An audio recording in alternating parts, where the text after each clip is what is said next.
Hello, everybody. Right.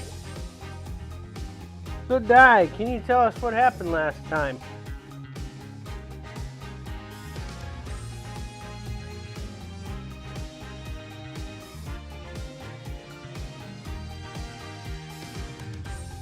Yes. Are you helping Di figure out what happened last time? Do you know what happened last stream?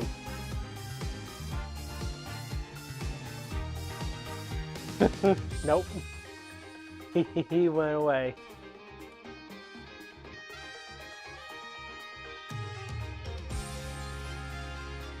You remember, don't you, Di?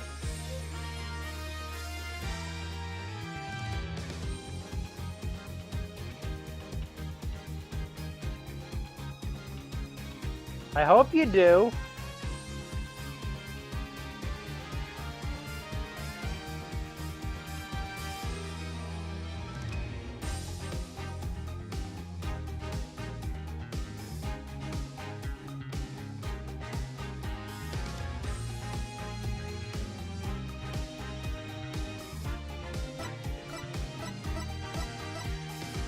Di, you still there? Do you remember what happened last time?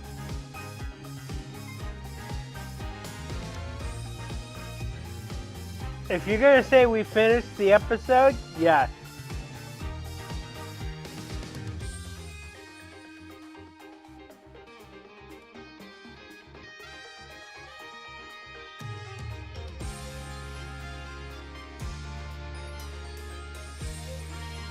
Yes, we concluded an episode.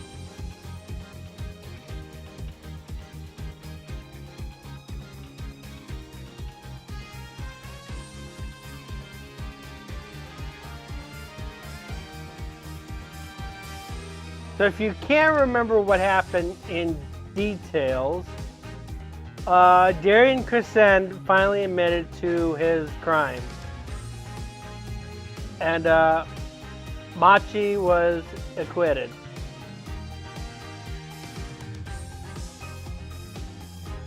Yeah, using the litter box. So now we will be starting back on what episode is this, Di?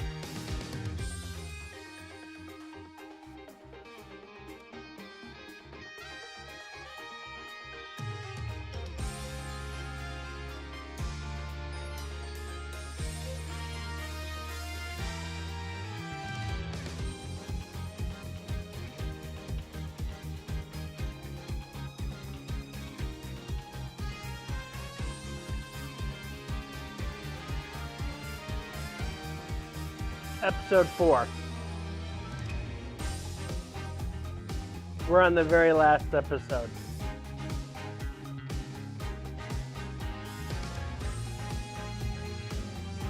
So you probably forgot to count the introduction episode where Apollo was defending Phoenix Wright.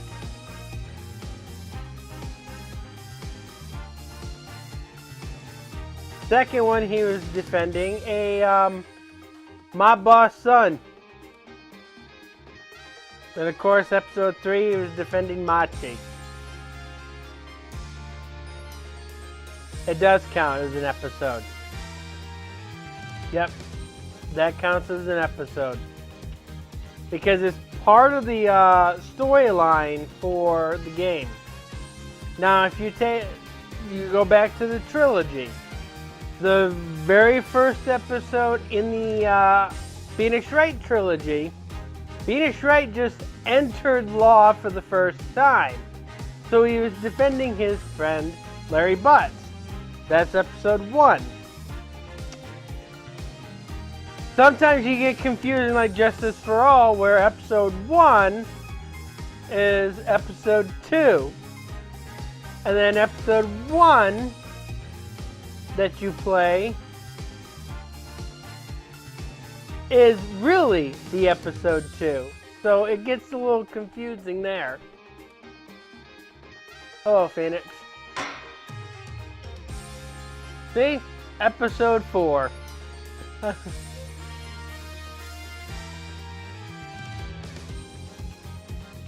So this one is going to be the most convoluted case in the entire Ace Attorney series.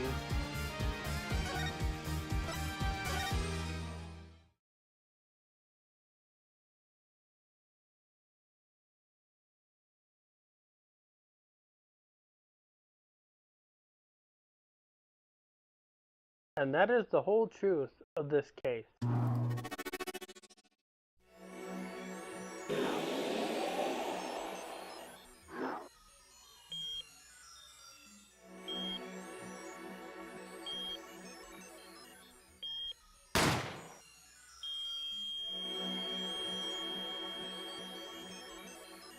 In order to understand it myself, I had to know the story of these last 7 years.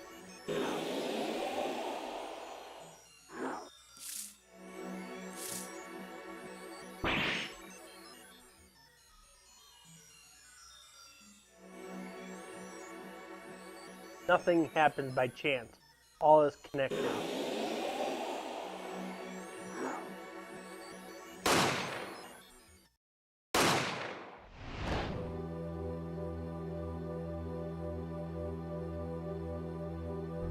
And now, you stand ready to begin the final chapter of this story.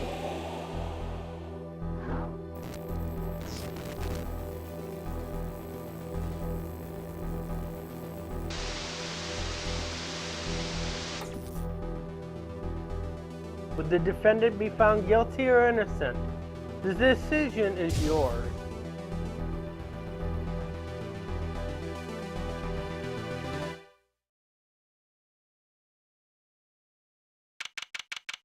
Okay, before we go any further, the Mason system, if you haven't figured it out by yet, it is technically a reference to a very popular show that was on around the, I want to say the 70s and early 80s.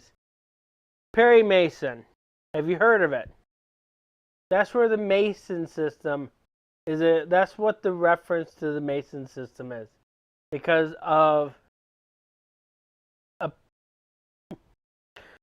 Perry Mason. Go ahead and Google him up. Perry Mason.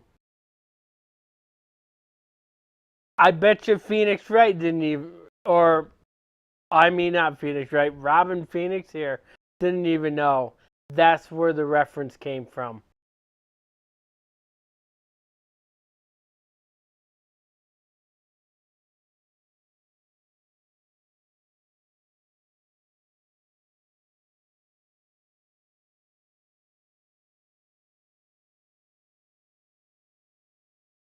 I personally didn't watch the show myself.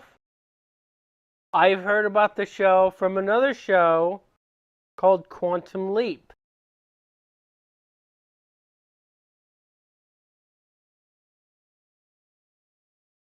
So let's get going on this convoluted case. October 7th, 10:37 a.m. Wright Anything Agency. Hey Apollo, look on TV, look! Yeah, I'm kind of busy. Whoa, look at that! He's the last Grimari, alright, amazing. Apollo, you should be watching this! Ow! What? I was writing about our last case in my journal. Lawyers are supposed to write things in records, Apollo, not journals. And why now? That case was 3 months ago. Hey, it's a long story. I did a lot, you know. I want to vacuum pack the feel of the moment for later. Right now, I'm wowing the crowd by figuring out how Lemuel disappeared. That's right, Uncle Valent did that illusion too. But you're missing him on TV right now. I was just getting to the good part. I suppose I should watch a little TV with her. After all, her father's expecting me to look after her while he's away. What you're now seeing is a rehearsal for the greatest magic show on Earth, happening right here at the very own Sunshine Coliseum. The Sunshine Coliseum? Hey, that's where the Gavineers concert was. Only 3 more days until miracles happen here, right before your unbelieving eyes. The legendary troupe Grimare is performing for the first time in 7 years. That's going to be great! I'm so there!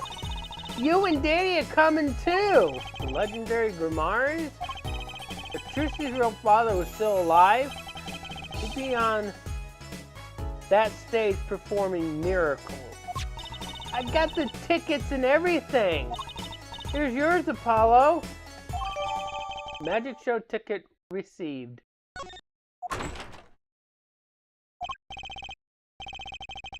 Ah, you are here. Working hard or hardly working? Love that question.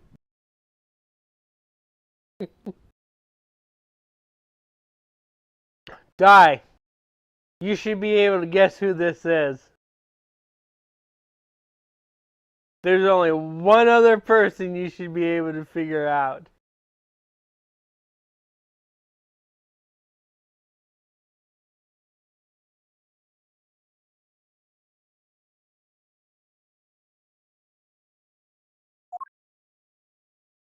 Hey, how have you been?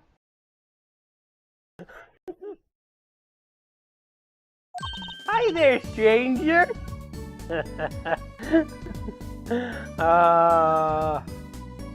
Trucy, our comic genius.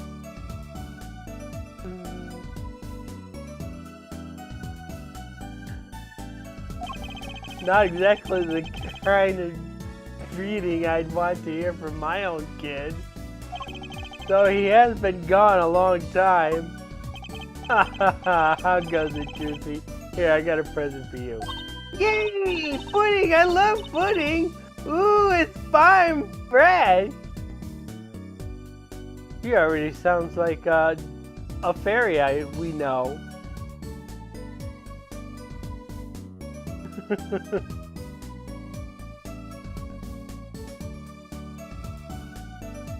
You like pudding? What's your favorite chocolate pudding?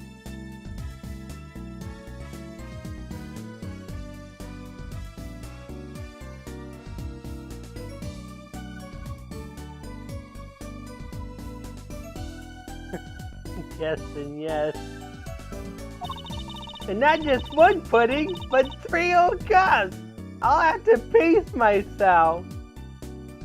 3 whole cups of pudding.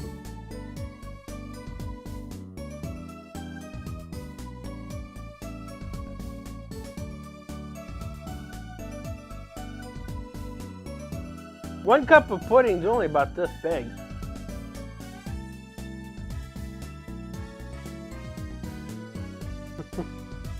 That's it. That's all. That's as big as they are.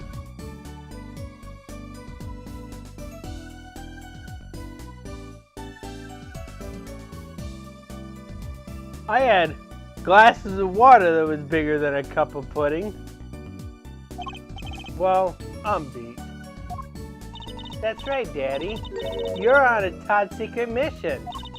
You got to take it easy with the secrets, you know. How right you are. So you still can't tell us what your mission is? Maybe it is time. It has something to do with you anyway. Huh? With me? Ooh, maybe you're getting a top secret mission too. Maybe you can be one of those guys. A spy. Can I just be a defense attorney? To be honest, telling you about the mission was my whole reason for coming here today. Really, he had this planned. What? Tell me, You've heard of the jury system, yes? Anybody else here has heard of the jury system?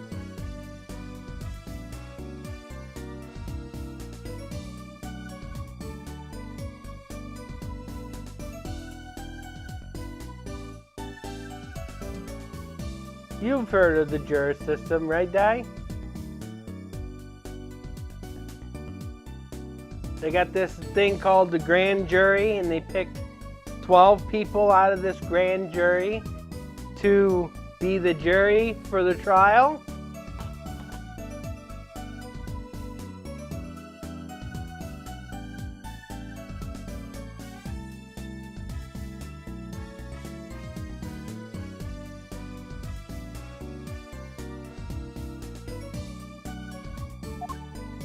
The jury system, that's right, the new legal system everyone's talking about. Have you heard of it, Apollo? Huh? Maybe. Maybe not as many people are talking about it as I thought. The jury system, huh? So, Daddy, what's this jury system thing? Well, Trucy, do you know what a jury is? I've heard of it. Isn't that those people who sit in court in those old courtroom dramas? The ones who get to decide if a guy's guilty or innocent or guilty? Do you know, Apollo? Only from TV. It's 12 people chosen from the community, right? Well, there are 12 people chosen from a grand jury.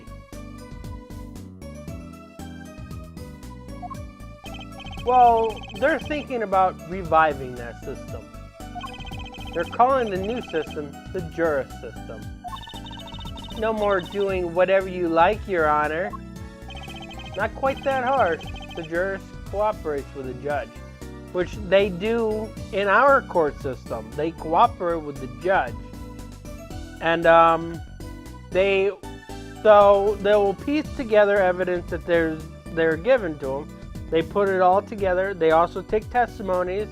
They break the testimonies up related to the evidence, and all 12 of them communicates with one another to figure out exactly how things worked out and stuff, so they can provide a decent verdict. All 12 jurors has to come to a single conclusion. If one juror is not consistent with the other 11, then the trial either keeps going or they submissively go and hung. And you don't ever want a trial to go to a hung jury.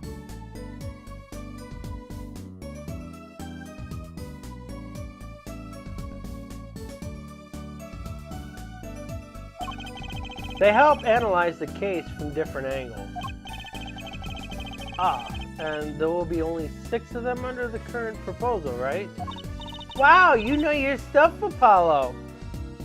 With how they have this set up, 6 is a good number. And with the size of Japanese courtrooms, they only have room enough for 6 people.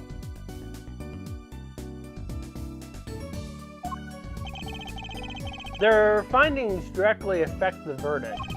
Hopefully people will start taking the courts a little more seriously now. That was a problem in Japan? They weren't taking courts seriously?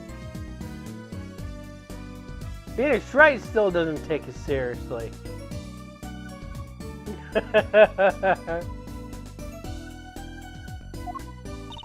I feel like I'm on some kind of educational TV show. Sorry, Dr. Wright. Dr. Wright is Assistant Trucy. And Mascot Apollo, the perfect team. Mascot, hey!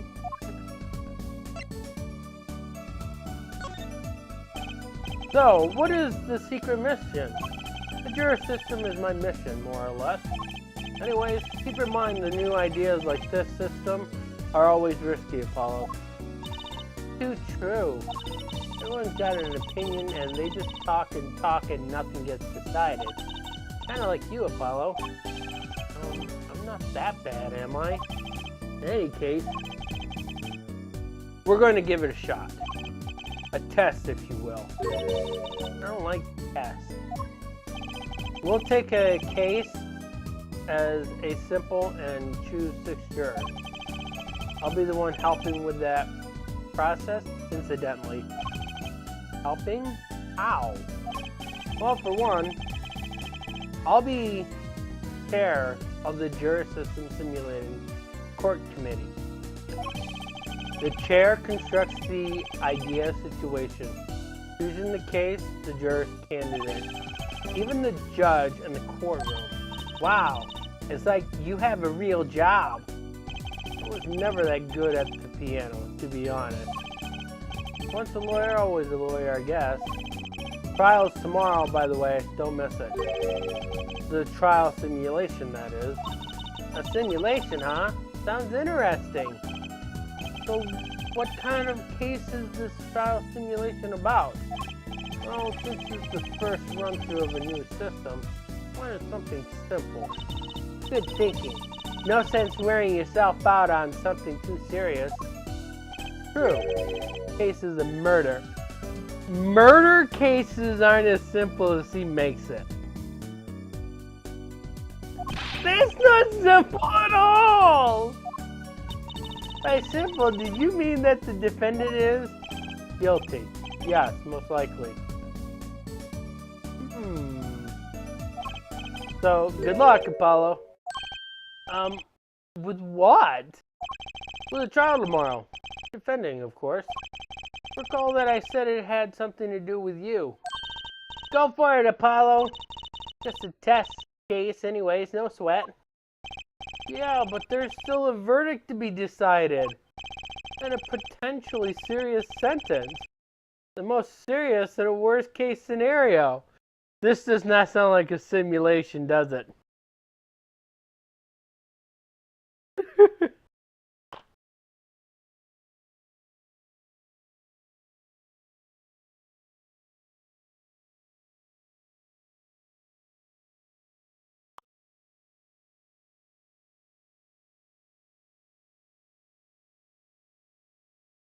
Ah!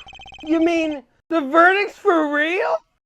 That's not a test trial, that's a real trial! All the forms have been filled. There's no turning back now. Trial begins tomorrow at 10 a.m. Hope you can make room in your schedule. Why am I only hearing about this now? Ah, yes. There's a change this morning. I picked a new case. Eh? Something that happened last night. We're gonna hear about this case.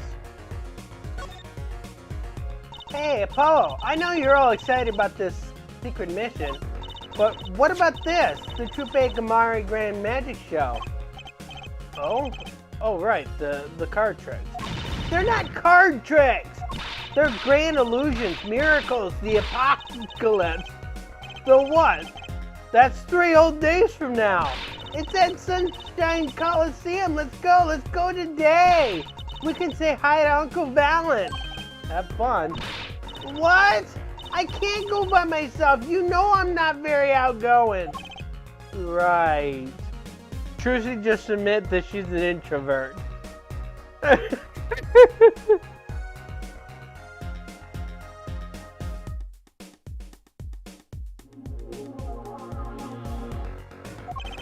Why not go with her? But what about the secret mission? Oh, don't worry about that. You'll hear all about it tomorrow regardless. I don't trust that smile. He knows something that he's not telling me. Yippee! Now you can take me to the Coliseum. I suppose it won't kill me to pop over there. Ah, Gamari. That reminds me. What's this, Daddy? Isn't that silk hat the Gamari seal? Consider it a birthday present, Trucy. Thanks, it's great, but today isn't my birthday. Good point. What day is it today, Apollo? Huh? Today? I think it's Recycle Your Plastics Day. Then it's a Recycle Your Plastics present.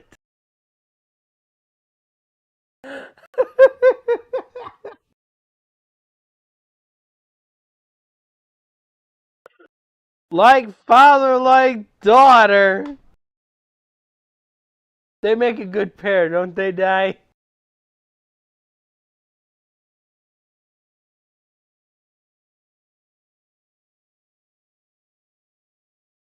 Oh, God. This feels like watching a sitcom, doesn't it? The only thing that's missing is the background laughter. Yippee! So it's plastic! I've given up trying to understand them. It's much easier that way. So, what is it? Can I open it, Daddy? No. That's the serious look I've ever seen out of Phoenix Wright.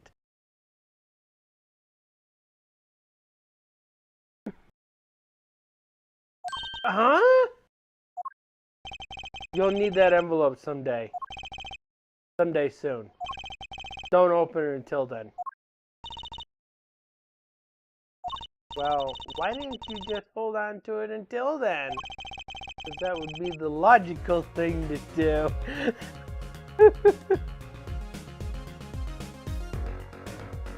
Phoenix Wright doesn't do things logically.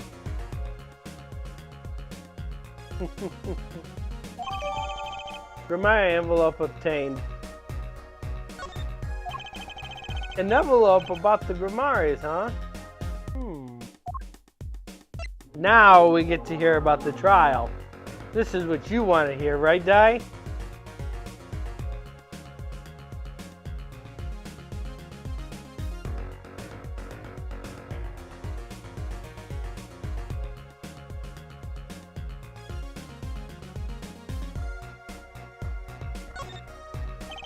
Alright, so what case are you going to use? You really want to know, don't you? Of course I do. I mean, I'm going to be defending, aren't I? If all goes well, then yes, of course. This is just a test. We wanted everyone to start without preconceptions, a blank slate, as it were. There's a difference between having a blank slate and just being totally clueless. Whose dumb idea was this anyway? Well, mine. Committee chairman, remember?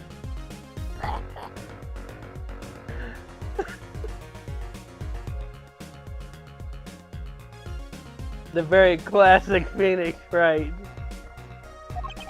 Oh. The very classic Apollo. Well, if you want to know that badly, I suppose I could give you permission to examine the scene of the crime. Good. That's better. But you can't talk to anyone involved with the case. What? Then how am I supposed to defend? You let me worry about the details there. Remember, I'm in charge of this trial. All of it. But you don't want it to be backfired, do you? Apollo, if I'm in charge of the whole trial, that means the entire affair is my responsibility, for good or for bad. No, she didn't call for you.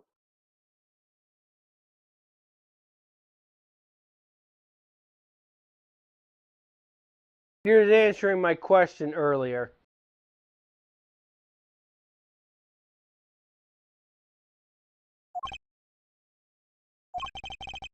Just do what you can. And don't worry.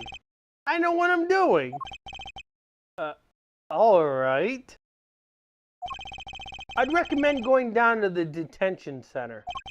Your client's waiting for you. You can ask about the scene there. But you just said I couldn't talk to anyone involved!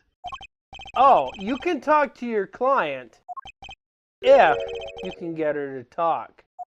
Well, time's a wasting.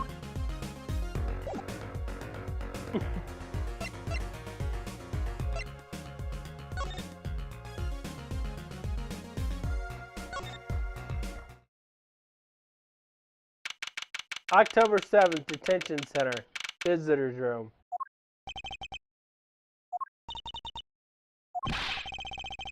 That's 20 minutes we've been waiting here! 20 minutes! Maybe I should complain? I'm sure that guard has better things to do than just stand there pretending he doesn't see us. You know, the minute we get angry, the client will show. It always works that way. Like shouting, "Oh, waiter!" and they're standing right behind you. Oh, guard! Is our client going to be much longer? What are you talking about? Haven't you already started the meeting yet? Huh?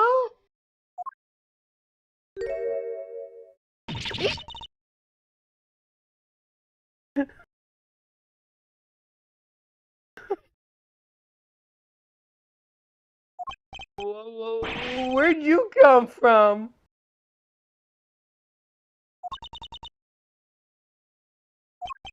Well, anyways, please take a seat.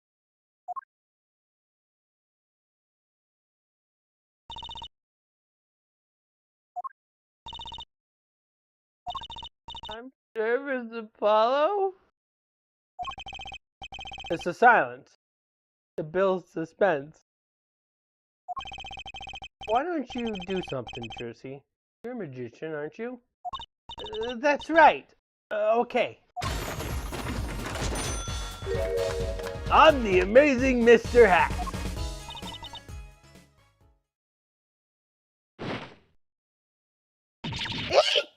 She passed out! Mr. Magic Underwear might have been a better idea. Or Miss Magic Underwear might have been a better bet. That's Magic Panties, Apollo!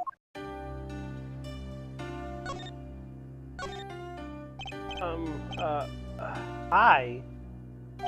Well, on your defense, I really think it has to be fate, you know? And by fate, I mean destiny. Did you know I'm good with with astrology? Tell me, what's your sign? Apollo, stop hitting on the girl. Even though you two are very close in age, you don't need to be hitting on her. I can tell you mine if you'd like, Apollo. No, never mind. I just got carried away there. I seem destined to get difficult clients, it seems. So, what's your name? Oh, right, I'm supposed to introduce myself first. I'm Apollo Justice. And I'm Trucy Wright. I know, this is getting nowhere fast. Hey, I know. Maybe you can tell us what happened. I'm your defense attorney after all. Anything out of the ordinary happened lately? Well, the other day, this tourist from out of town stopped to ask me directions. Later, Trucy. I feel like I need to ask directions myself here. Well, that was fruitless. But, though I think I understand despair a little bit better now. You did good, Apollo. Look, she's doing her nails. What? Are nails more important than defense? Is that it? Let's go, Trucy. Excuse me?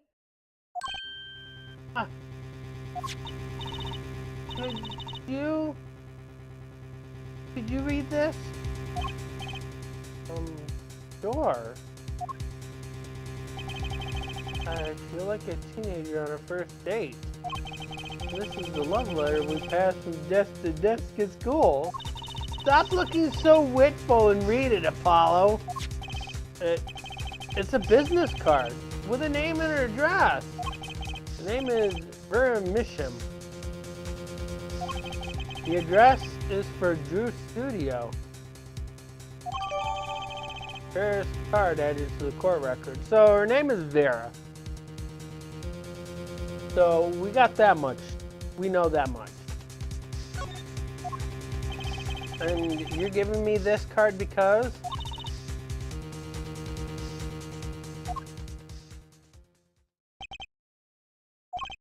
Well, looks like we're finished here. I wonder if Drew's studio is the scene of the crime. We'll find out. Yes.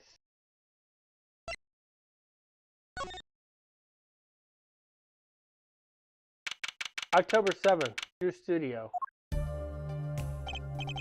Wow. This looks like... It looks like a studio. It's like life imitating art. Or maybe it's the other way around, But the tape on the ground there, it's a bit jarring. Yeah, it looks like we found our crime scene. Apollo, look at all those paintings. Hey, don't touch those. It's okay, I'm just looking.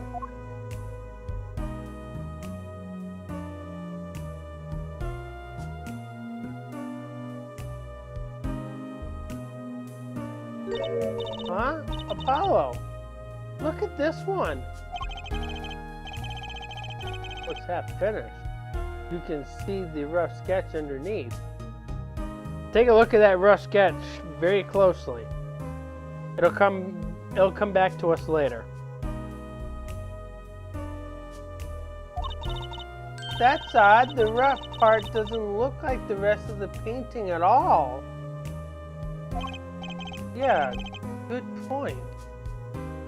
That is odd. Drew Misham's paintings added to the court record. All the paintings have really different style, too. Ah, thought I might find you two here. Emma! Long time no see. Oh? Seems like I run into you far too often. I'll bet I know why you're here, too. You know about the trial simulation tomorrow? I've heard about it, sure. So Mr. Wright chose you, huh? We don't even know what the case is about. Well, he was killed. The artist who owns the studio, that is. Mr. Drew Misham. Misham? And his daughter was put under arrest. Yeah. We just saw her at the detention center. It was funny, though. She seemed more like a victim than the kind of person who could commit murder. You don't say. Not even by poisoning? That's how it was done, you know. Poisoning is a common way to get the job done when the murderer is a woman. Poisoning? Anyways, Mr. Wright told me you'd be coming. Feel free to take a look around. I'll just be over here with my snackos. We can't talk to anyone related to the case this time around. Which means we'd better find out as much as we can here at the scene. Or else. So, this Drew Misham was some kind of artist. Apparently. Did a lot of illustrations for books, I hear. Had a lot of female fans, too, for what it's worth. Oh. Well, I guess his stuff is kind of pretty. Like the oil paintings over there, for instance. Yeah. That wasn't one of his illustrations, actually. Huh? So it was a standalone painting or something? Is that what she means? He was an odd bird, Miss Him. Hadn't shown his face to anyone until the end. What do you mean, to anyone? He was always locked up here in the studio, apparently. His only connection to the outside world was through letters he'd put in this letterbox here. Letters? Do people still write letters? Well, we're the great old 2025. Who writes letters still? I still write letters every now and then. I haven't written one this year, but letters get written.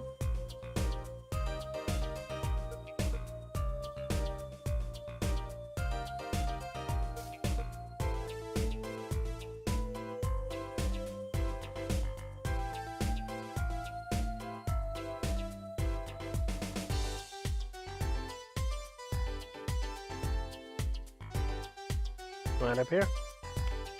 You want up here? Come on. Come on. No? Okay. What do you mean, Apollo?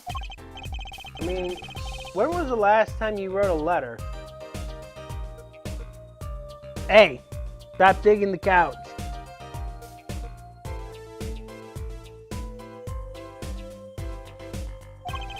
Don't most people use email and stuff these days? Not Mr. Misham. Couldn't stand technology, it seems. He did everything by mail. Maybe he thought that was more artistic, you know. Letterbox added to the core record. In any case, the only person besides him allowed in here was his daughter Vera. Oh, you mean the killer? The suspect, please. We took some fingerprints, of course. The only one found in the room was Mr. Misham's and Vera's, basically. Actually, last night, Mr. Misham gave an interview to a reporter for the first time. It happened during the interview, apparently. His first interview ever? Did you tell us a bit more about what happened the night of the murder? So this woman, Vera. She's Mr. Misham's daughter, right? Yep, a real sickly girl ever since she was little. Hardly ever went outside. She did kind of give off a withdrawn sort of aura. She was homeschooled by her father, apparently. It was quite a scene when they took her to the detention center. She was screaming about how she died. She'd die if they took her outside. That does not sound like a scene. That does sound like a scene. In the end, she agreed to leave if she was allowed her good luck charm for company. Her good luck charm? Apparently, she has this charm that magically gives her the courage to go outside. Why can't I ever get a normal client? But why would a shut-in daughter kill her own dad? Don't look at me. So what about the poison? It was found to be in his coffee, right? No. Not precisely. Not precisely? What does that mean? It means see for yourself, I think.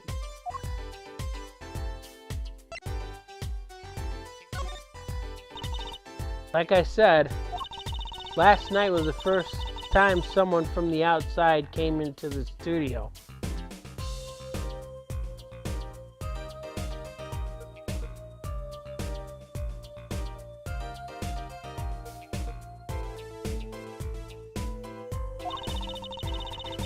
I guess mysterious painters who never go outside make for good articles. And it just so happened he died the night of his first interview? At around 9 p.m. every night, Bear always makes him a cup of coffee. Last night he drank his usual coffee and suddenly became violently ill. And died? She poisoned him on the night of his interview? Wouldn't the reporter see? He wasn't near Mr. Misham when she brought her father his coffee. He was checking out some equipment in the back of the room. Excuse me, I gotta get up. My legs are starting to go in pain.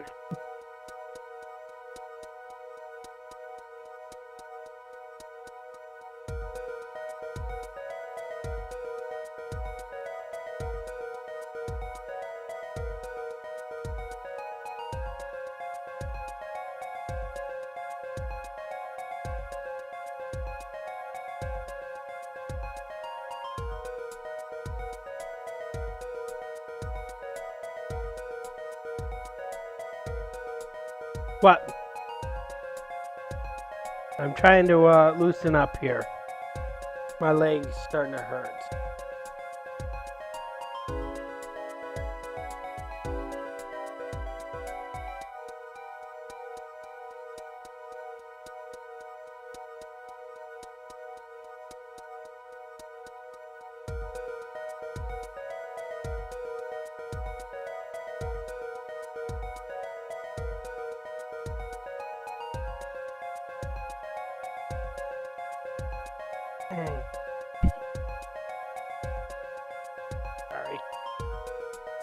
Sorry about that, guys.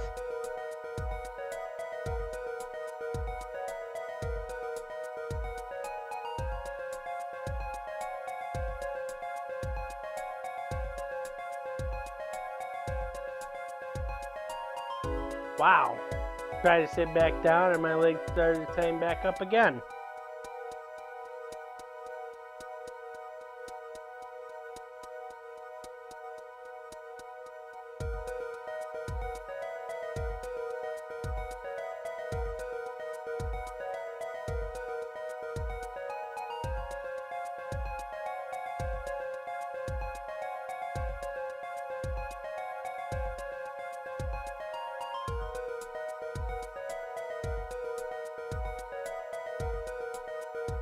We'll try that. Supposedly that's why she didn't notice he was there. It was the reporter who called the police, in fact. Wait, but why is she the suspect? If anyone is suspicious, it's the reporter.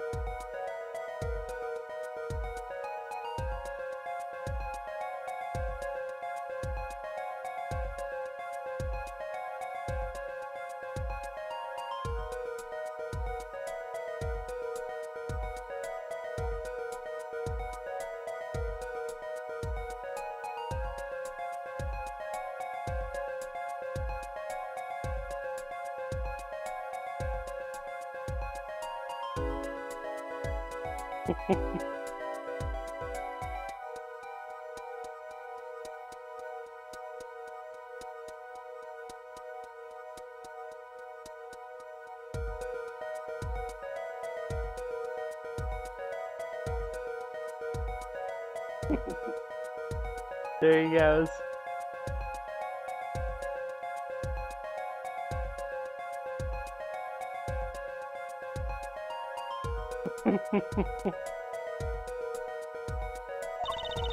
Yet the reporter never got near Mr. Misham's coffee. Even Vera acknowledges that. Regardless, I want to know more about this reporter.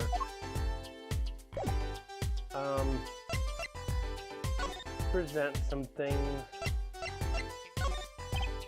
Emma, I was wondering if you could take a look at this. Look, I'm a detective. You can't just ask me any old thing and expect an answer, okay? I think you need to be a little bit more focused in your inquiries, scientific even. Somehow I knew she'd get around to science. Oh, that's quite good, isn't it? Oh, that's not what I wanted to ask you about. You want to examine it, that is. I'd be happy to let you, if you had a good reason. But without that, sorry. I guess she wants us to do a little framework on our own first. Okay, let's examine it.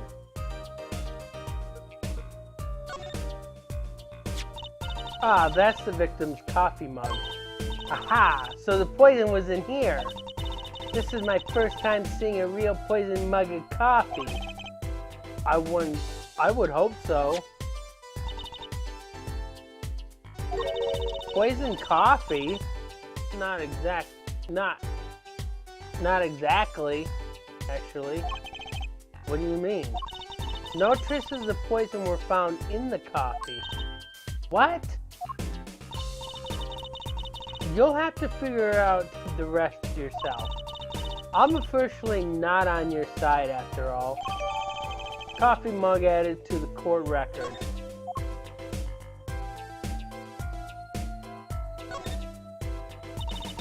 I wouldn't mind taking a closer look at these paintings. I just love oils, you know? How they're so thick. Is that the word?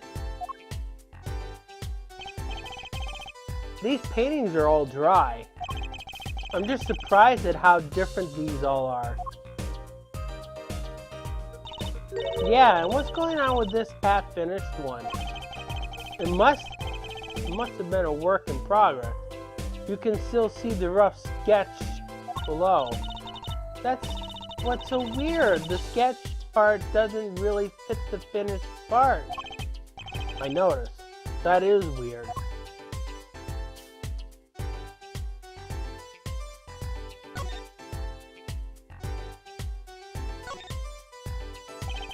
Let's take a closer look at this desk.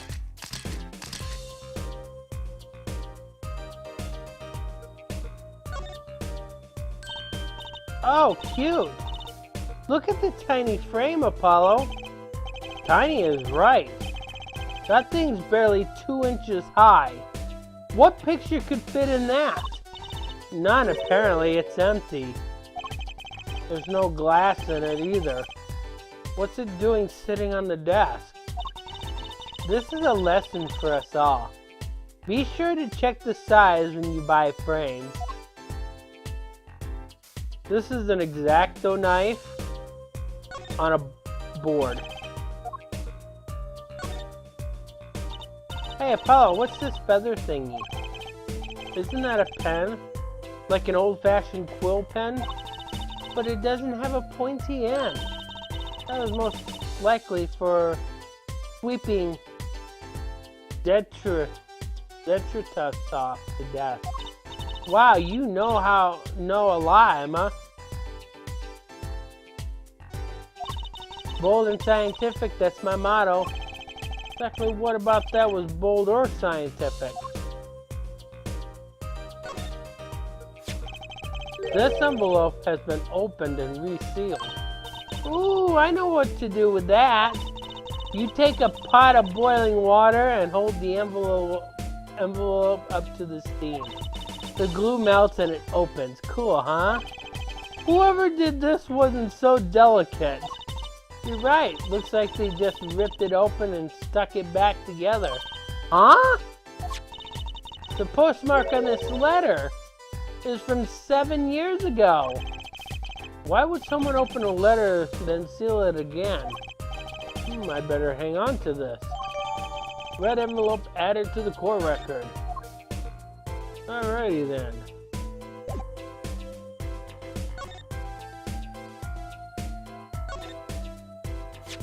That letterbox looks funny sitting inside a room like this.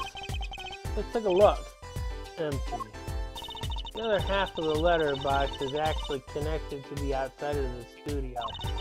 Mr. Misham would put his letter in there, and the postman took them away. Impressive that someone still writes letters in this day and age, or wrote rather. Hey. Apollo, that's where the body was. That's the spot where Mr. Drew Mission passed away. He put the coffee mug to his lips, and then the next moment, that's quite a bit of a paint on the ground. See the half-painted painting there? He must have been working on that right up to the moment he died.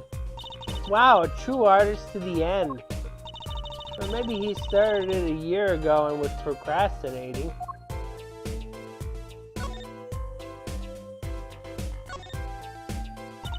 Is this just for painting, Apollo?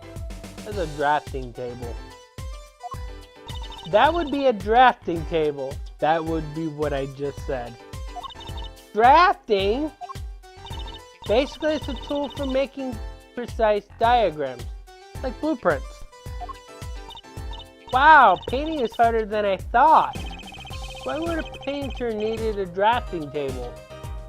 Was he an architect too? Apparently he was also a doctor, because these are x-rays. What is all this equipment here for? Doesn't look very artistic, really. He had everything from a lathe to a laser cutter. Looks like he was ready to work on metals and woods, too. So his equipment's a bit old, to tell you the truth. He would be a painter. Why would a painter need all this? From the dust, I say he hasn't used this stuff for years. This corner doesn't fit with the rest of the studio. Oh, do you think I could borrow this? I want to cut a quarter in half to make a trick coin. This is a crime scene, Brucey. But these cost like $50 at the magic shop.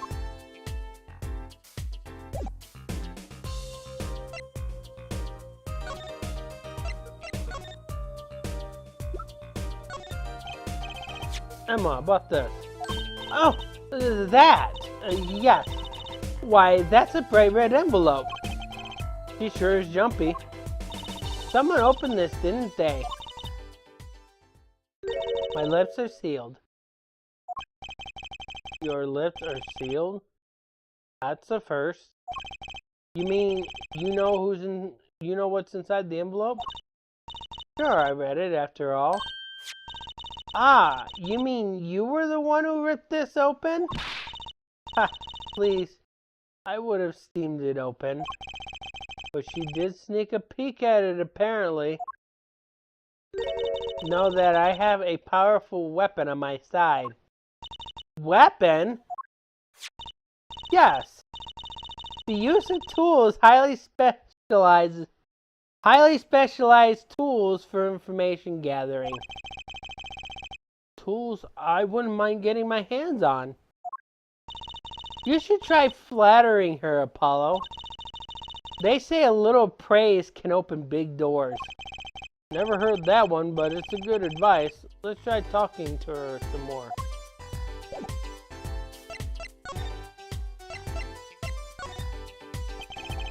I bet Emma could help us out here. Don't forget, flattery will get you everywhere with her, Apollo. Huh? What are you two whispering about? Well, I was thinking. I mean, what is it we always do when we run into you at a crime scene? What is it we always do scientifically? Ah, you know me too well. Okay. Okay, meaning we can get scientific now? Oh, I suppose. Just this once.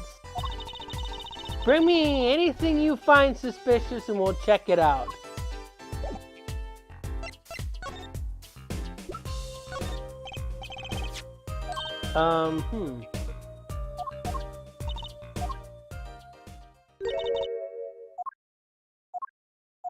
I did this as a test to see if she would have said something different. Okay.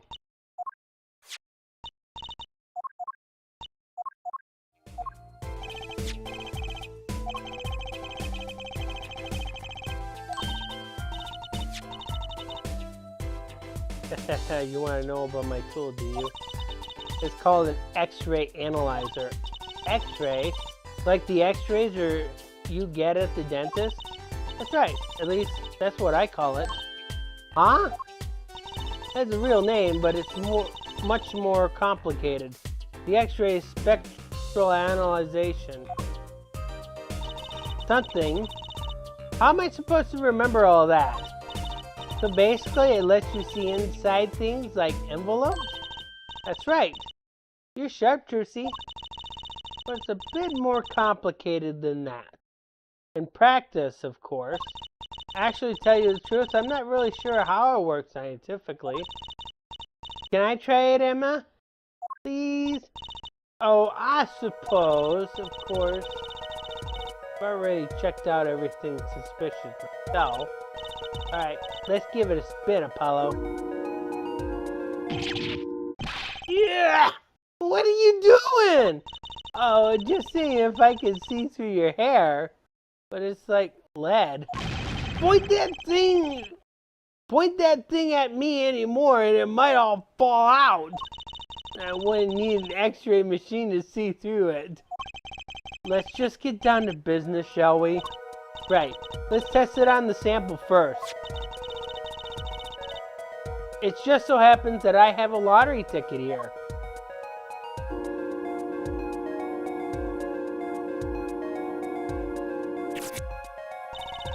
You see the sample in the device like so. I don't see anything. Patient. There's no need to get all antsy. Look at the right side of the screen. That's the layer view of the envelope. She's going to get very scientific with us in this one, Di. So she's going to teach us about paper. Layer view? You've got it set to display the outside of the envelope now. See? Actually, it's quicker to just have you give it a try. Turn the dial with the yardstick. For me, would you?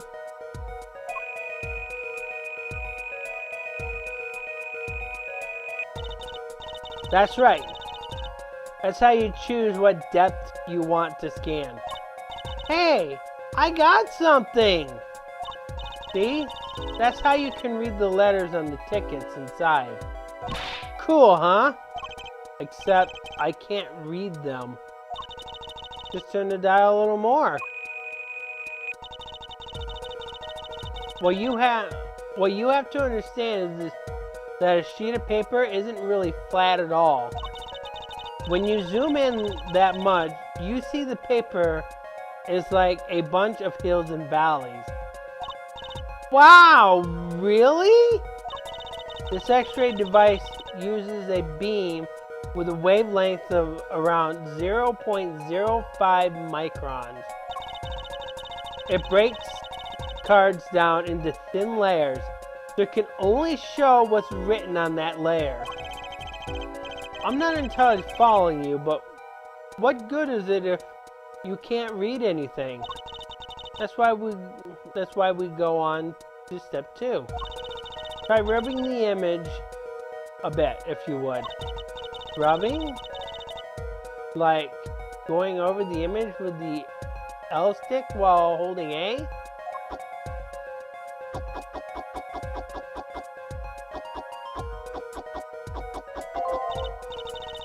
There. That fixed the image on the screen. Now, turn the dial a little.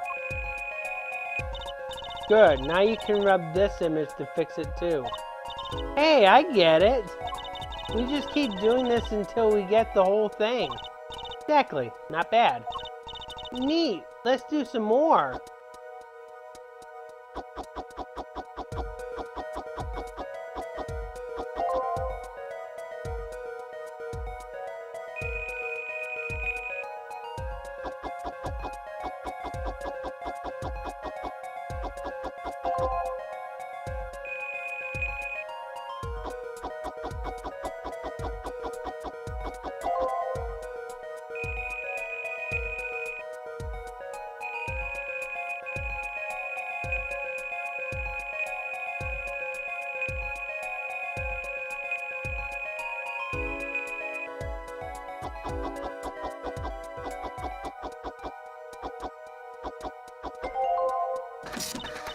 Okay, let's print this one out.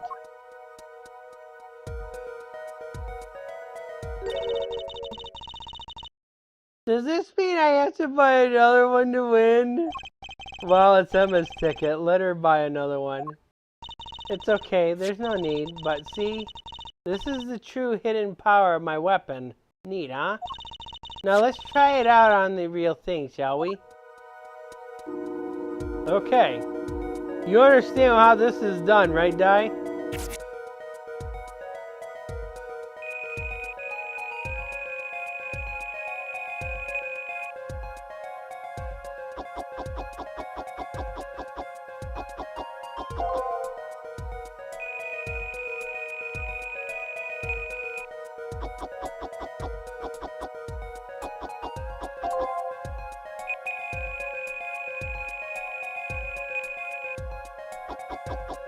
This is actually a lot easier and faster than what it was on the DS.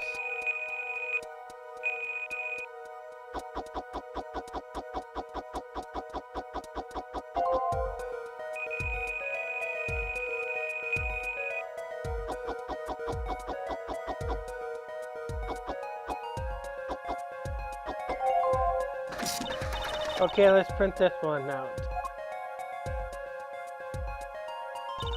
Someone deposited $100,000 into Mr. Misham's account. His paintings must be really valuable. There's another page in there. Care to take a look? You bet I do. If you're going to read someone's mail, you might as well read it all. Here goes with the second page then.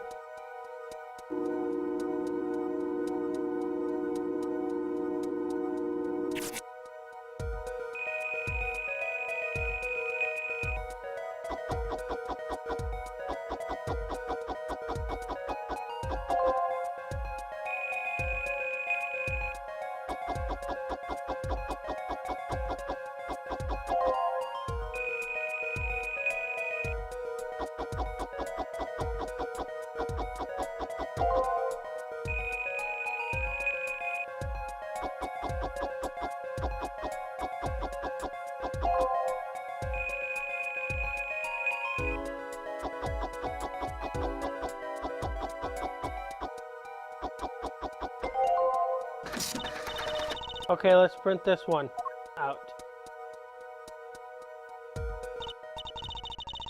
So it was a letter about payment for one of his paintings? Why all the secrecy though? And what? Why was this letter the only one in there? It's 7 years old, right? Maybe it had some special significance to him? Well, Emma? Well, indeed. She knows something she's not telling us. Looks like she keeps mum about it. Red envelope updated into the core record.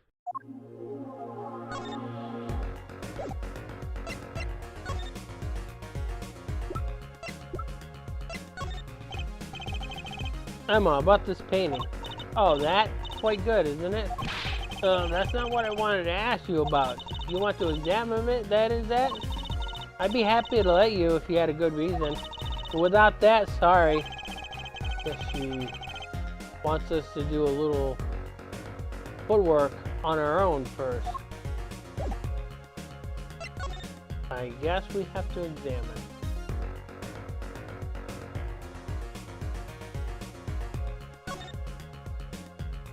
Anything else I can look? Look at all the paint, Apollo. That's so many. He's got like 20 kinds of red. We could repaint your suit, Apollo. How about this shade of green? That'll be enough of that, thanks.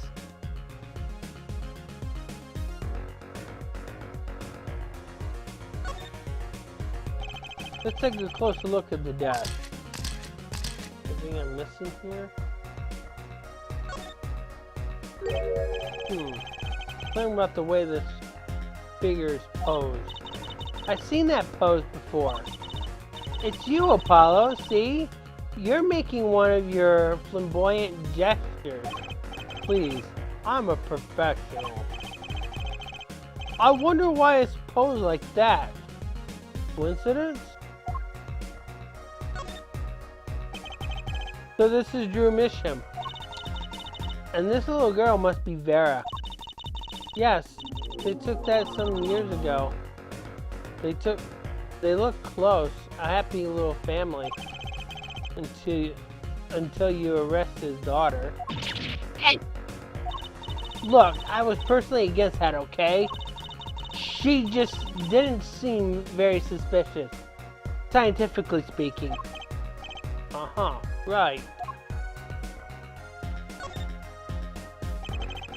Is this a journal? Wow, talk about a clue. Let's read it. What is it, Apollo? He didn't write the name of the killer, did he? It's new. He didn't write a single line. Ugh. You had me going for a while there.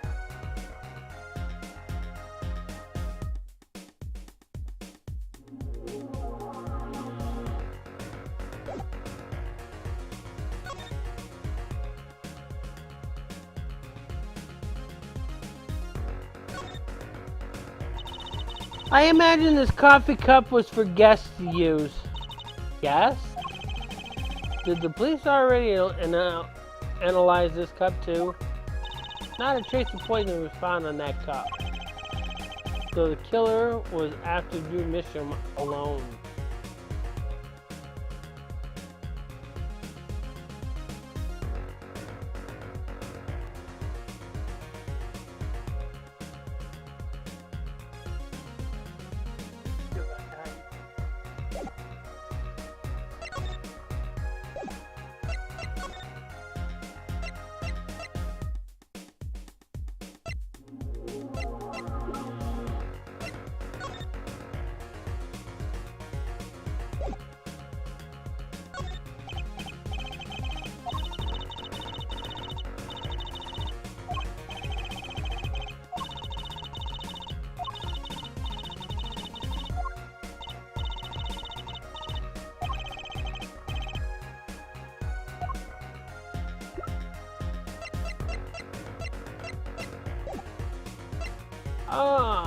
Let's see.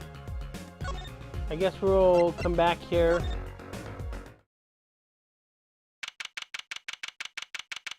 October 7th, Sunshine Coliseum. Woohoo! This is it, Apollo. The place where magic and dreams cover. Just a little while ago, it was the place where murder and nightmares covered.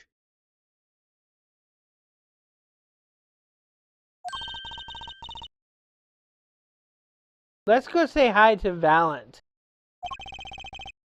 What about the case?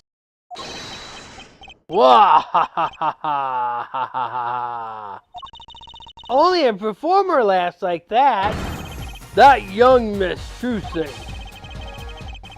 Oh, often I hope we'd meet again, only to tell myself it was an impossible dream. Uncle Valent. How's it going? I'm glad to see you too. Of course you are. Humility is definitely not one of his strong traits. Well, Miss Trucy, how does the day find you? If you come to give me flowers, do it after the show, I beg you. Actually, we came to wish you good luck. And congratulations on your big magic show. Oh, but it is I who wish to congratulate you. Not anyone is so lucky as to witness miracles such as the ones I shall perform. Yeah, you're amazing. We get the picture. The world would watch in wonderment as Magnifi's illusions are reborn. Here on stage, by my hand. Everyone's talking about the big magic show. Is it true that the Grimmie miracle is back after 7-year absence? Miss Trucy, I must apologize. The show and this honor should have been this. Daddy. My co-magician in training, Zach Ramari, if that terrible thing happened, it's okay. Your father was a great magician, Jersey. If he were alive then, I, Valiant Gramari, would have been proud to stand upon this stage as his assistant. Thanks, Uncle Valiant. You know, I'm happy you're doing the show. To think we get to see the grand Magnifi's illusion again. She really is looking forward to this, isn't she? My mentor, the magnificent Magnifi Gramari, was a true deity among magicians. A creator god who gave birth to magic and illusion that defined our very imagination. I was so little when I saw one, but I still remember his shows. He did wheelies in a sports car through the air above the audience, and then sped off to outer space faster than the speed of sound. I'm guessing that memory was a bit embellished. For 7 long years, the world had been waiting for a miracle to match his. As heir to the Gramari Troupe's secrets, it falls to me to provide one. It is my God-given destiny. Yes, you nameless face who speaks for the nameless masses. How can I help you? If the world was waiting, why did you hold off for 7 long years? It appears the lad is uninformed. Perhaps you have heard of the magic known as law, which governs our land? I have, though I'm not sure it qualifies as magic. The performance of Magnifi's miracles was impossible. A certain law prevented it for 7 years, but no more.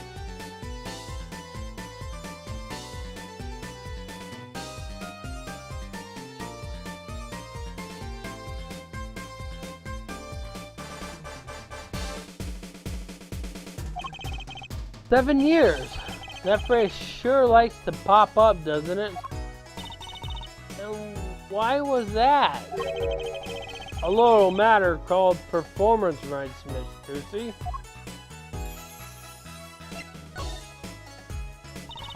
Can you tell us about these performance rights?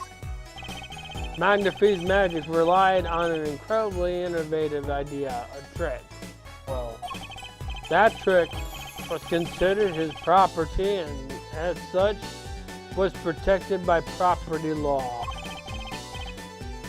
Intellectual property, maybe? Magnifi knew this and bequeathed it in his will to one person. You mean him? Yes, Miss Trucy, it was your father. Zach Gramari was the inheritor of the Gramari miracle. Daddy. Yet, as you well know, he is gone. He disappeared suddenly 7 years ago. I think I see where this story is going. Once a person is classified missing for a certain period of time, they're considered legally deceased, correct? In all absoluteness, those around us please conceal your competence well, young man. That certain period of time, of course, you speak is 7 years ago.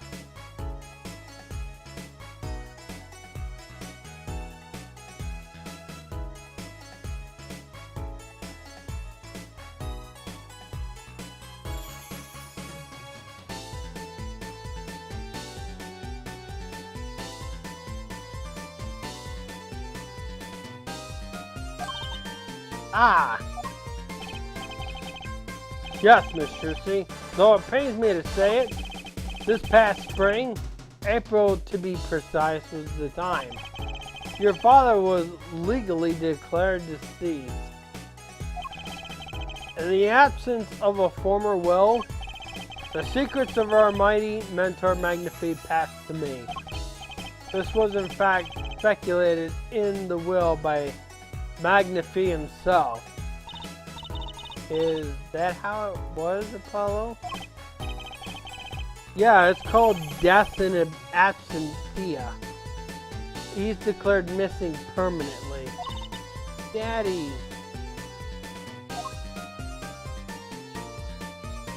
Okay. Unfortunately, we're not allowed to show this at all to him. He's not to know that we have this envelope. Ha ha ha ha. A challenge, is it? You want me to make that disappear? Very well, give it to me. Ah! No, thanks! Are all magicians like this? Apollo? What did that look just now? I was just thinking how hard it is to get my information out of this.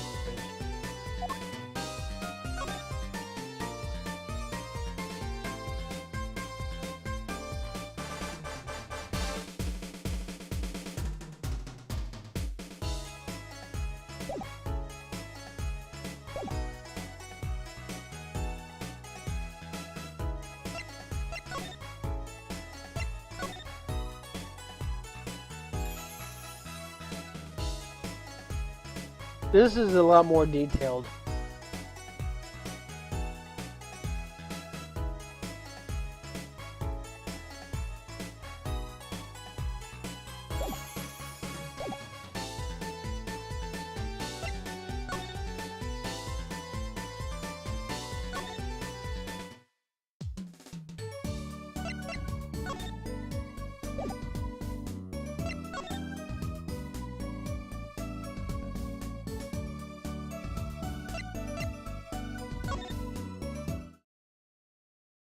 Alright, I feel like we're missing something in this here.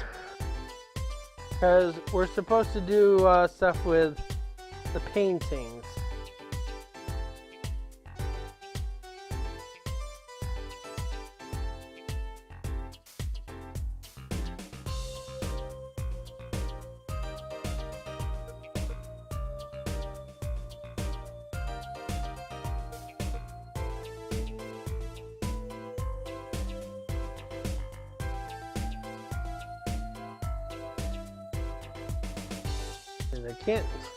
There's no new statements here.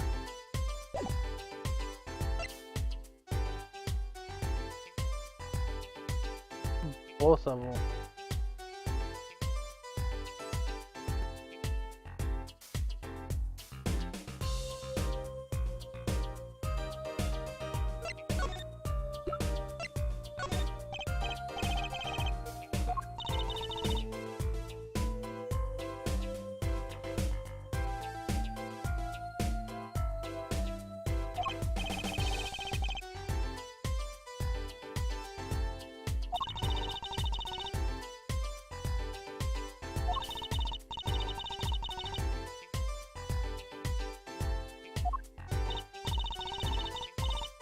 Yeah.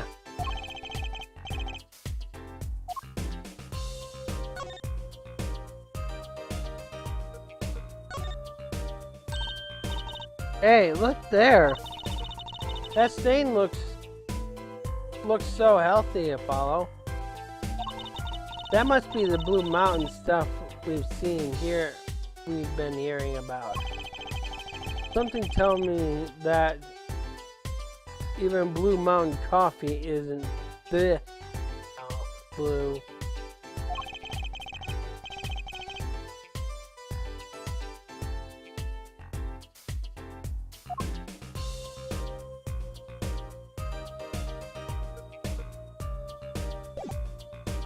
Okay. Examine the mug.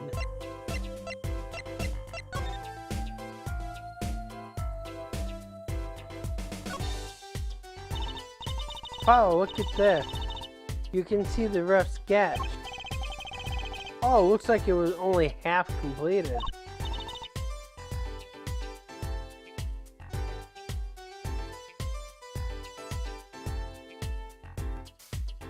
That's funny. Do the rough sketch and the finished painting look totally different to you too? They do actually. What's that all about?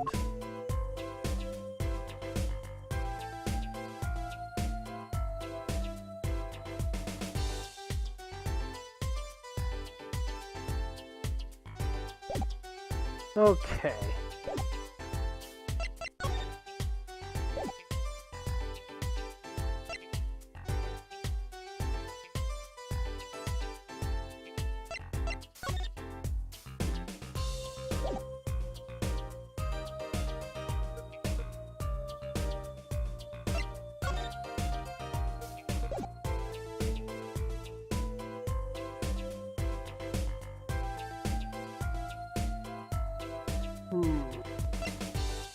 I've done everything I could to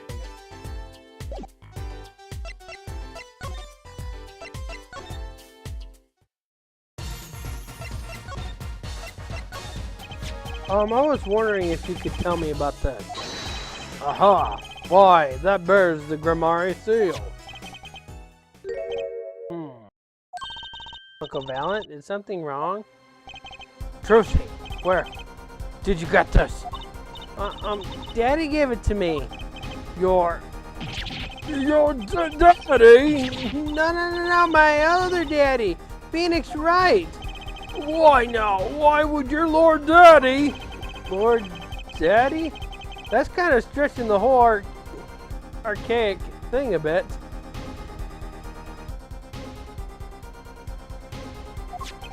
The signature upon the back, do you recognize it? That belongs to none other than Zach Grimari. What? Daddy signed this? Might I be so bold as to open it? I'm sorry, but I can't let you do that. What's in this envelope, I wonder? By his facial expression, you should already know what's inside that envelope.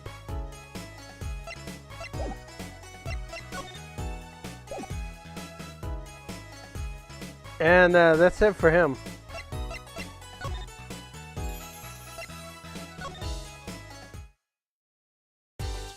But I still feel like we're missing something out of here.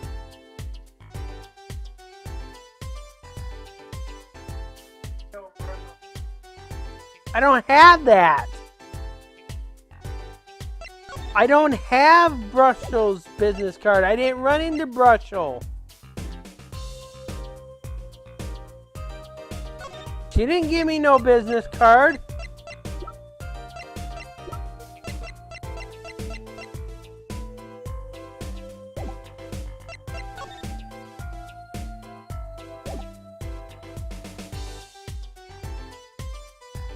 I don't have Brussels card.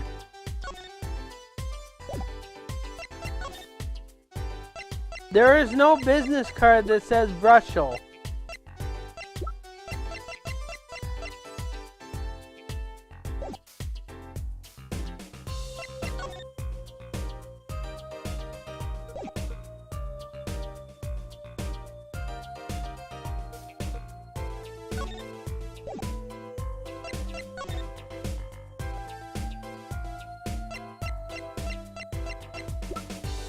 Yeah, there's no...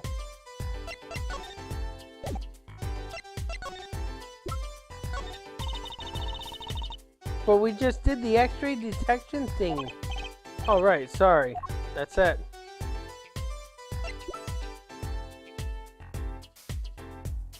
He didn't. That's why I say we're missing something.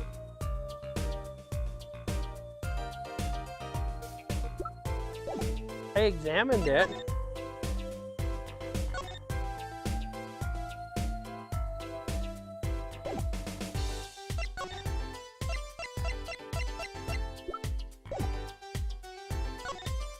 Not in there. I examined the tiny frame.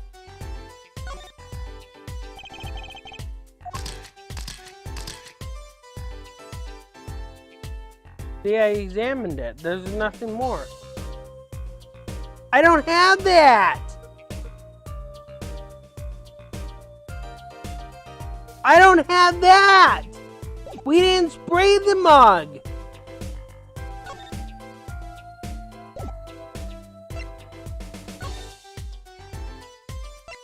What are you talking about?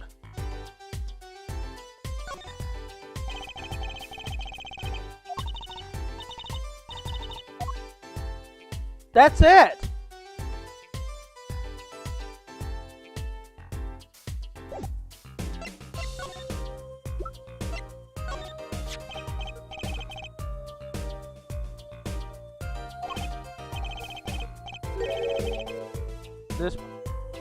There's a pale blue residue on the rim. Well, it's just a rumor. But I've heard there's a kind of coffee called Blue Mountain. I'm pretty sure it isn't actually blue, Emma. Right. Okay, you got me. That's left over from my testing spray. Forensic science? I knew your hobby was behind this somehow, Emma. It's not a hobby. So what kind of scientific stuff are we up to? This spray, that's what. It turns blue when it touches poison. So the poison that killed the victim was on this mug? That's right. See? It wasn't in the coffee. The killer applied it to the rim of the mug itself. Wow. Science is amazing. Certainly is helpful. Maybe Emma will be willing to help us out a little bit more. You should try buttering her up, Apollo. They say flattery will get you everywhere. Certainly worth talking to her a bit more. About poison analysis. I was afraid you were going to ask about that. See, this solution is used to test for atroquinine. Atroquinine. The deadly poison found in the autopsy. Atroquinine is actually not real.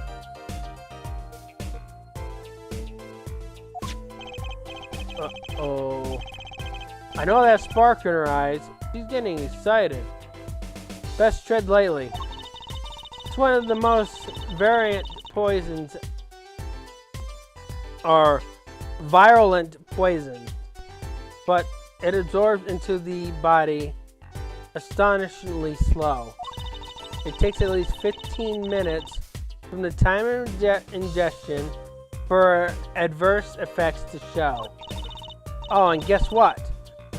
Recent research has shown that's fine, really. We don't need to know all the gory details. I think I get it. You just spray this stuff on something you want to test, right? Precisely. You can find even the slightest trace of poison with this. I want to try too, Emma. Pretty please. You don't have to ask twice. I already used it on everything suspicious, of course. Yay, let's give it a whirl, Apollo. Oh, what are you doing? I was just seeing if I got a reaction off of you.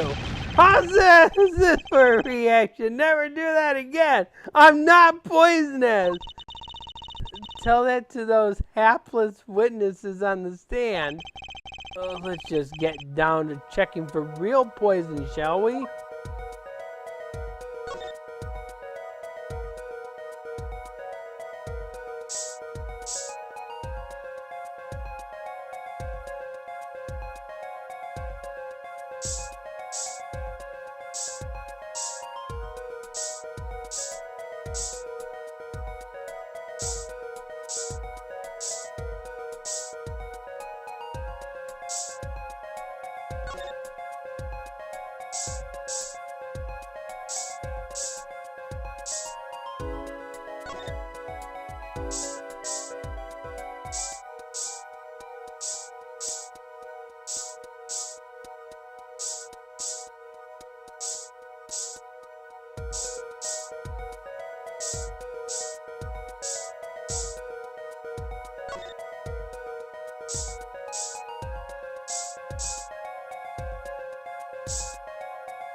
Too bad, no reaction there.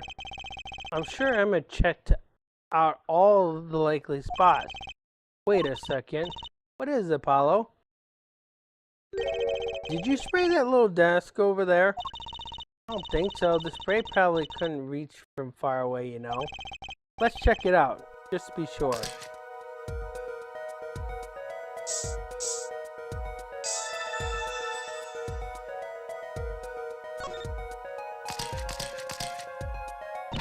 Eek! A reaction, Apollo! Ah! Where? The inside of this cute little frame, look! Well, would you look at that? Nice going, Trucy.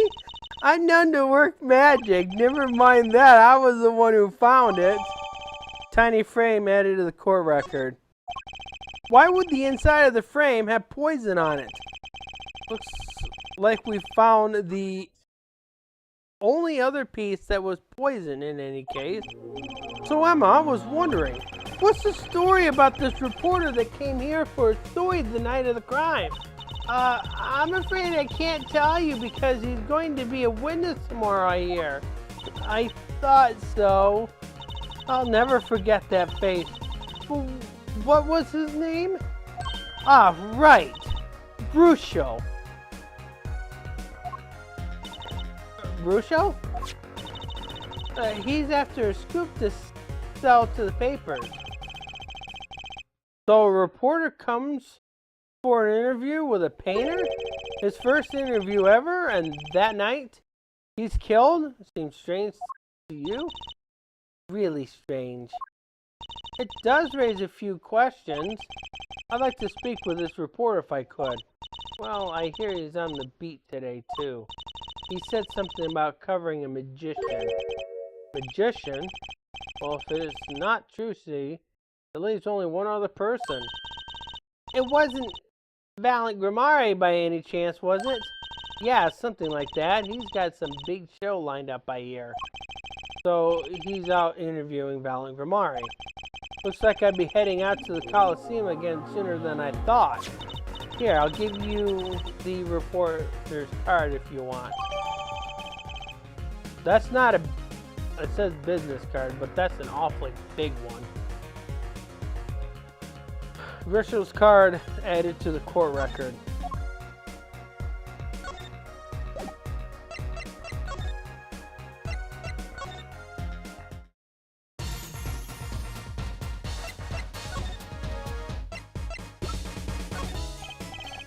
So a journalist is here on a story. All eyes in the universe are upon my stage. All pen seeks to commit its mysteries to paper. His name was Brusho? Brusho. I think he remembers his name. He doesn't look too happy about it. Brusho. That cloying smell of mint when he smiles, yes. Could you tell us more about him? What did he want?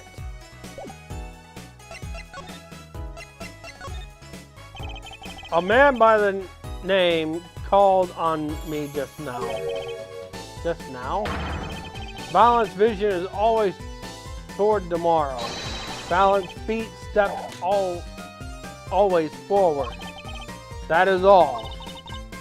That's all? Very confusing. I am to perform a big magic show, yes? I want someone to cover it. Yet, he had ears only for that incident. That incident? In any case, I request the rapacious reporter remove himself. So a painter he died. What of it? It is but a footnote in the footlights compared to the magic of Grimari. Uncle Valiant, do you know where the reporter went? I recommend he visits the places popular with penalized penitentiaries. The detention center? He was a rude individual. Might I see that card? Sure. He would tear apart my respectability. I will tear him apart. Ooh, here it comes, Apollo. Uncle Valiant's big magic trick.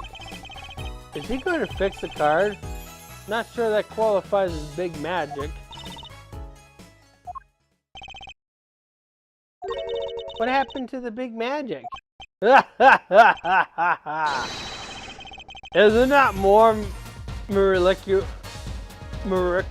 for it to stay ripped? He must have really not liked that journalist. No, the time has come when I must return to make my prestidigitation preparation. By your leave, Miss Trucy. Thanks, Uncle Valent. 3 days from now, make ready for a miracle. What do you think that journalist was after? And why did Valent react that way to this envelope? I think it's time to pay the detention center another visit.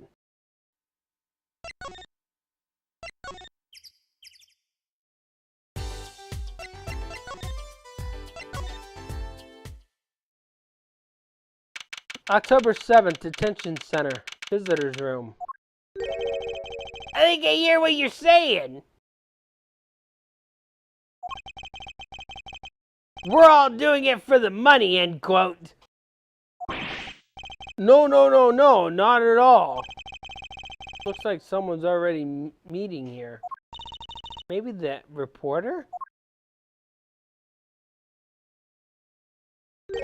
Hey there! How you doing?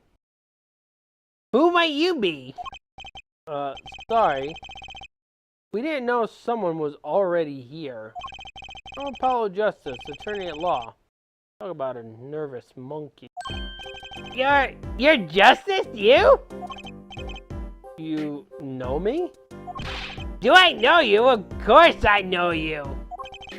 There's not witness on stand till they spill beans, end quote. That's not true! Well, what's he writing? Are you a reporter by any chance? Whoa! You're Trucy! Am I famous? Oh yeah, if I'm not Lotta's guy! Trucy Rice hates carrying a bag! Puts everything she owns in her panties, end quote. That's not true! Just hold on to your britches there. I'll wrap up this interview in a jiffy if my name's not Lotta Hart. Interview? So guard, I think I know what's going on here. Guarding rooms is my life. What else can I possibly need, end quote. Oh, how many times do I have to tell you this? Look, I've got work to do. You deal with him. Did you come here to interview the guard? Ooh-wee, what a pickle. Accused when it talk had to interview someone or go plumb crazy, end quote. Huh. I should have guessed. So, Di, who are you getting flashbacks of?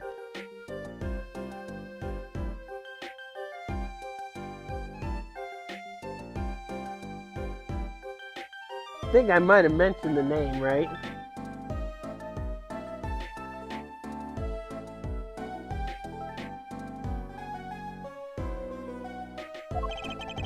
Where's my manners? Name's Breschel. Bart Breschel. I'm not picky. Journalist just closes his eyes, writes, end quote. What's the nauseatingly strong mint smell? Nauseatingly strong mint smell every time he grins. Until you've been interviewed by me, you don't know what thrilling is. Wild rum through crossroads of mayhem madness, end quote. Colgate rob pearly whites, end quote. I can see that. He's writing something again. Well, if he's a reporter, maybe he knows something.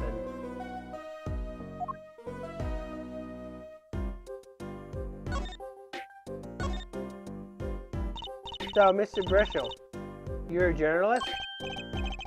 Me? Look, let me state one thing for the record here. Yes? I'm the interviewer. You understand, yeah? I'm the one asking the questions here, end quote. Okay. For instance, you think a movie director watches movies? Yes. Well, I think he probably does. Exactly. I knew you'd understand. Huh? So, the night of the murder, you at Drew's studio? Oh, me? Look, let me state one thing for the record. Yes? I may look calm and collected, but I'm busy, real busy, always on the road. Journalist always buys one-way ticket, never looks back, end quote. I can understand that philosophy, but... You want to know something about one-way tickets? Once you use them, they're gone. That's why they're called one-ways. All because you have to give them the guy at the airport. True enough. But don't you give normal tickets away too? Exactly, see? It's the same thing. What is?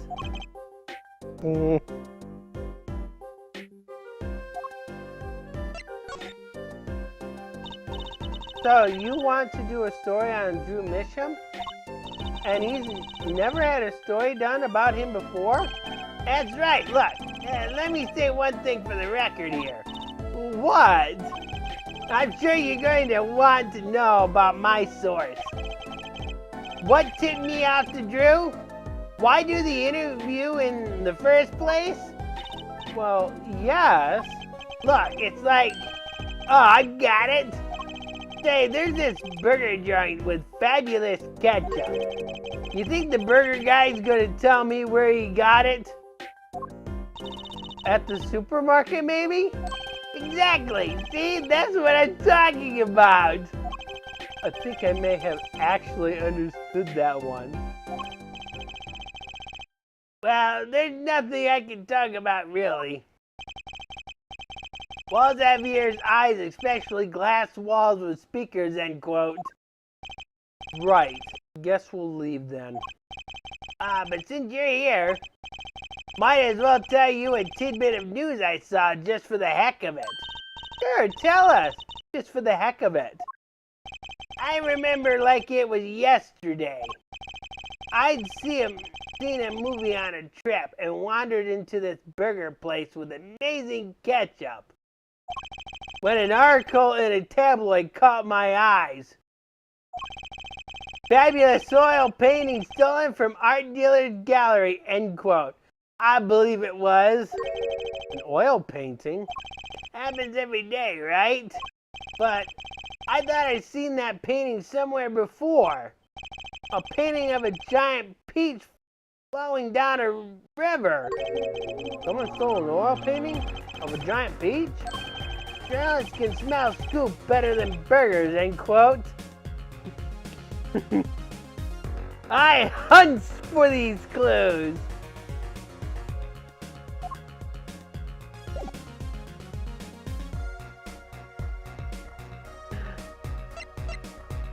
Brussels is not a Heinz reporter, he's a Hunts reporter.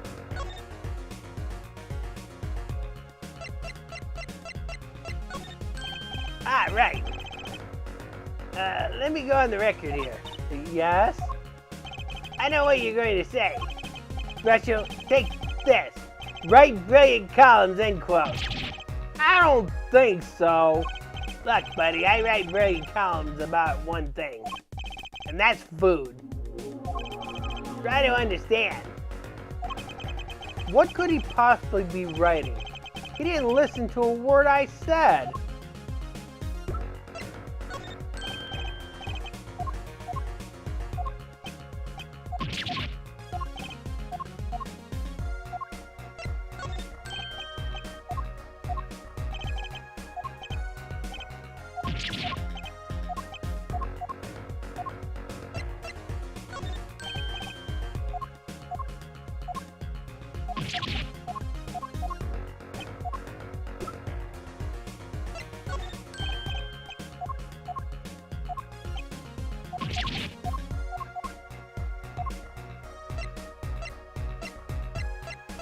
Actually, I think that's enough from him. So we go back to Emma, I believe. October 7th, Drew Studio. Well, how'd it go? Find anything out? Actually, there was one thing I wanted to check with you. Well, what's with this scary face you're making? And what's with that I know something, but I'm not telling face you've got going, Emma?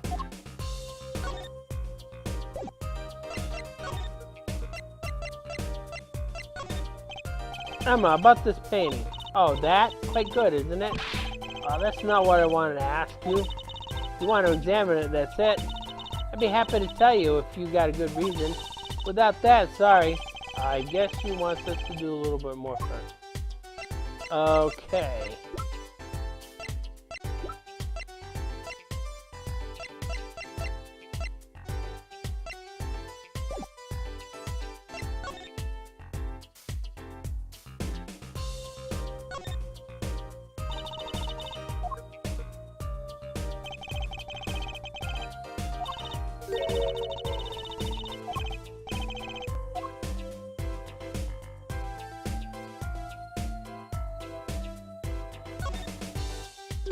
Hey! There's a painting hidden back here. Hey, you're right. What if it's embarrassing somehow, and you didn't want anyone to see it? You certainly seem pleased by the possibility. Huh? It's so normal. That's hardly something to get mad about. Huh? What is it, Apollo? Well, does this painting look like... never mind.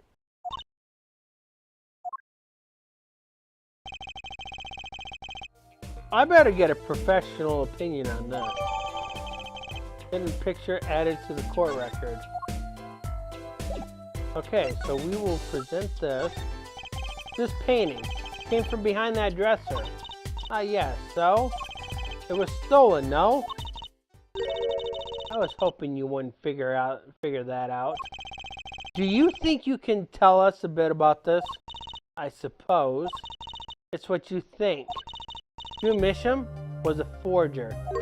A forger?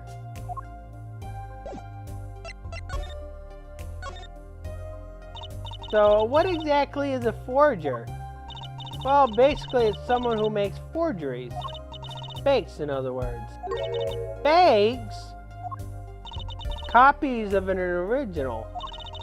Exact copies, so precise you can't tell them apart. Why? Well, why not just photocopy them?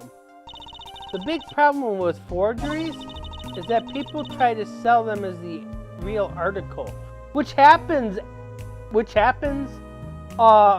in real life. So, I'll give you some examples.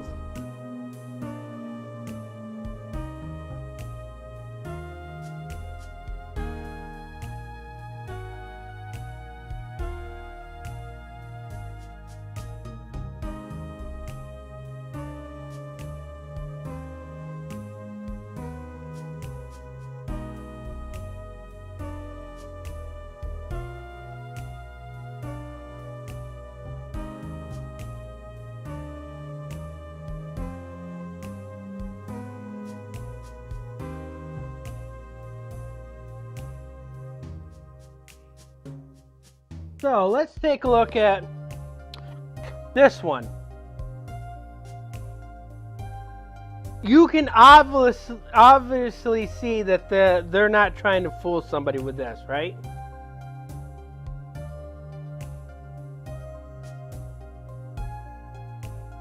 Same with this one. Very obvious that nobody's trying to fool you with this one, right?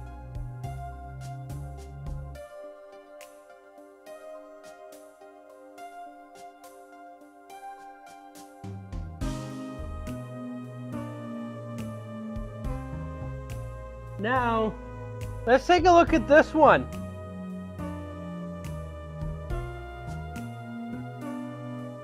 Are they honestly trying to fool people with something like this?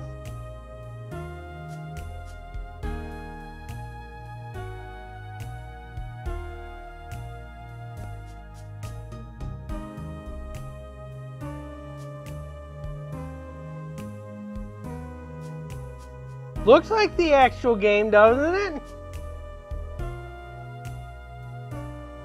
It's like the right weight consistency. But if you take a closer look, you can see at the top, that's incorrect. You can also see from the back, that's also incorrect. When you actually take a look in actual cartridge, we're going to use the fake one here as an example. That's technically what the tops of them are supposed to look like on a regular cartridge, an NES cartridge. And of course the back label is still wrong on this one. But this just gives you an example that they all look like this on the top. That's too small to be an actual NES cartridge. But you wouldn't notice that just by looking at the front of this. And that's what she's talking about. Trying to sell them as the real deal. Now, to me, I really don't care if it's a repro or not. As long as it's the actual game and it plays in my console, I'm going to play it. It's going to be cheaper than the actual game anyways. Just like these ones. At some point, I'm actually going to change the labels out of these and get the right proportions for this one, and get the actual label that goes to this one, because this one's all stretched out. Because it's technically a square, like here, and on the bottom there's text. On the bottom of this label there's supposed to be text. This is all stretched out. So at some point I will end up getting the label for this one. And if you've seen Super Mario All-Stars, you know Mario's all stretched out on this one. He's completely stretched out. So that's going to make the difference on that one. And I did see a label for this one that's actually proportioned correctly. I think whoever did this one, they just took the original scan from the Famicom Disk System version of this, and they just stretched it out on here, and they made a label out of this. But yeah, they happen today too. It's a crime, of course.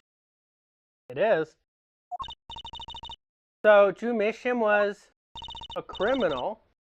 I'm afraid so.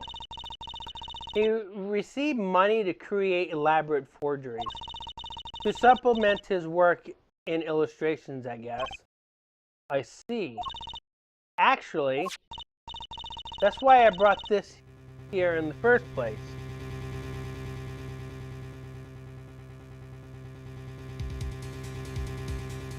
Chocolate cookies, Di. They're frosted.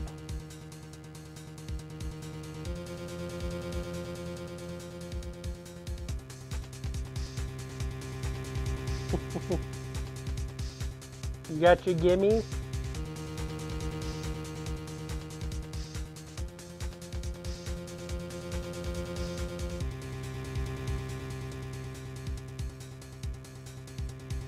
Gimme.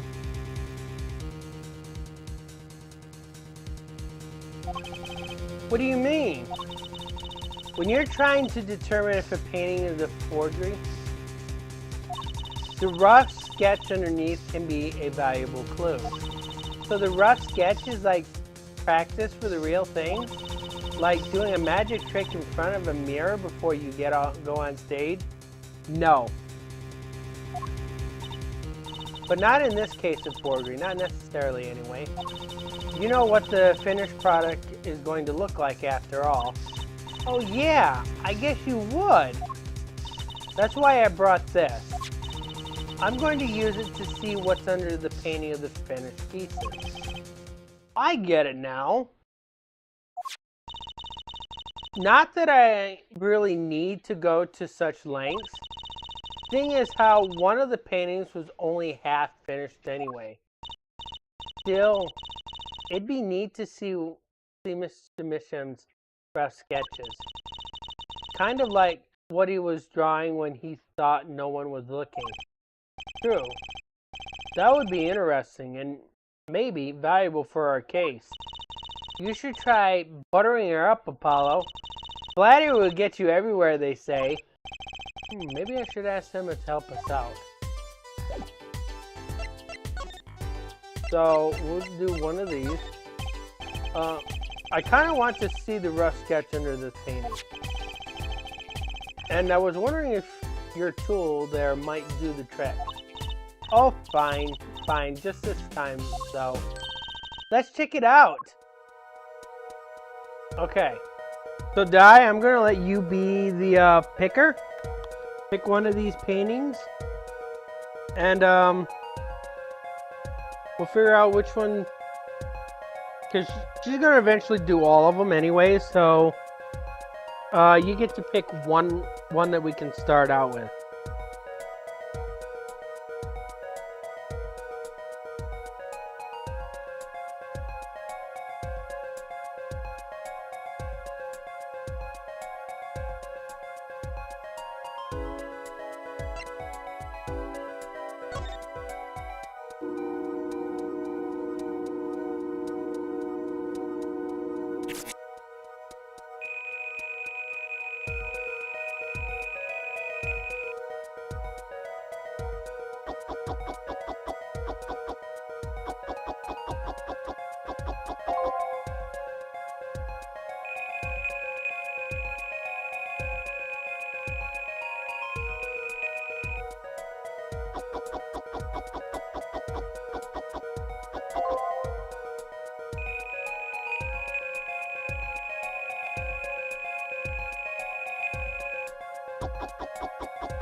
This one's gonna probably scare you, Di.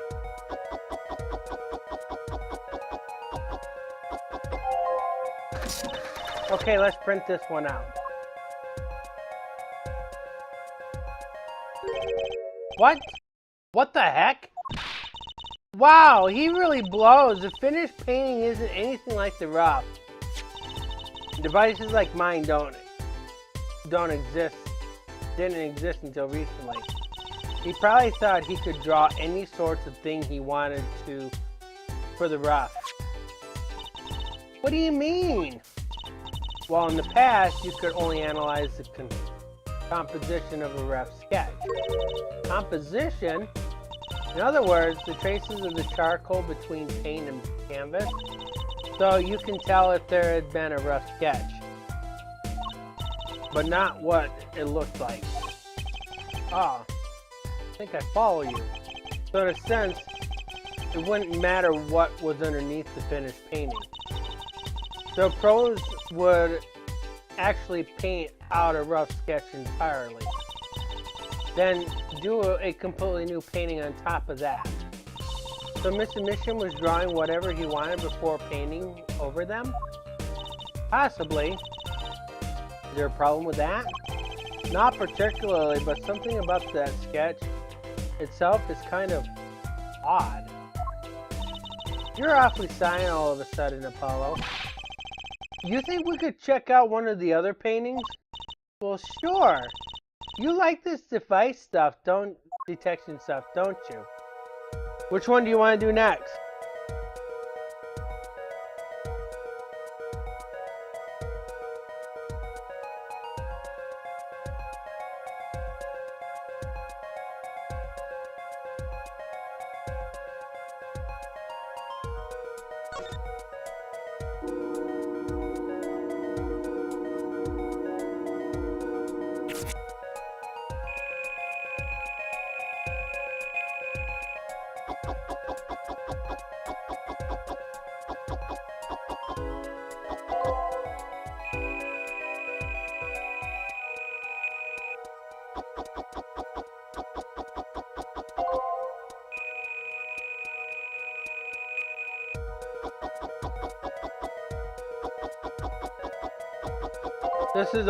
This is another one that probably will scare you too, Di. Not like horrified scare.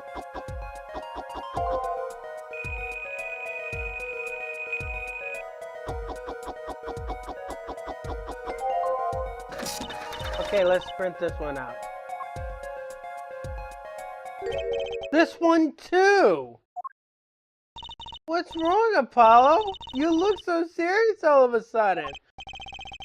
You think I could just look at the last of these? Fine by me, knock yourself out.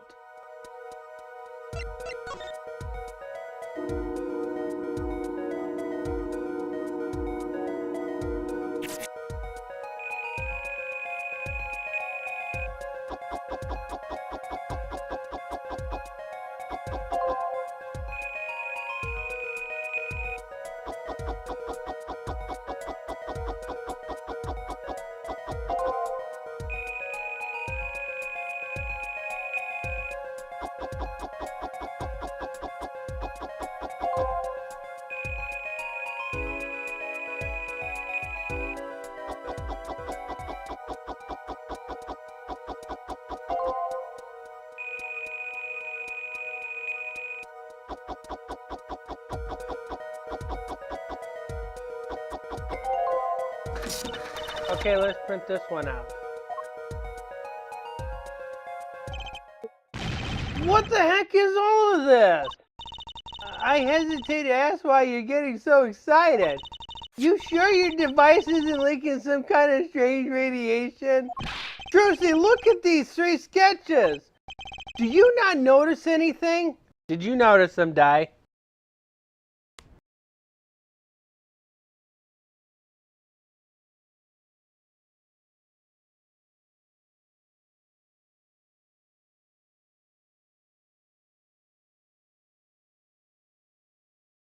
Something tells me you probably didn't notice them.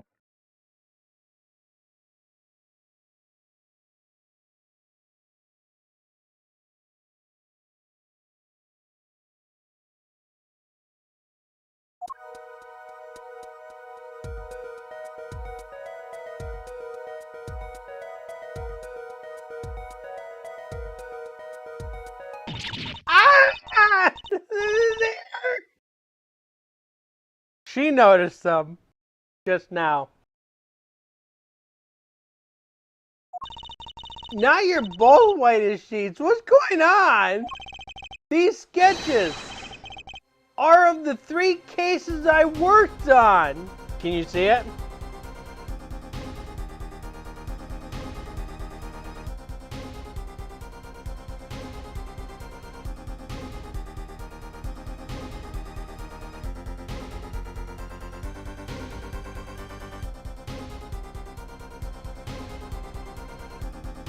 That's what I mean by scary.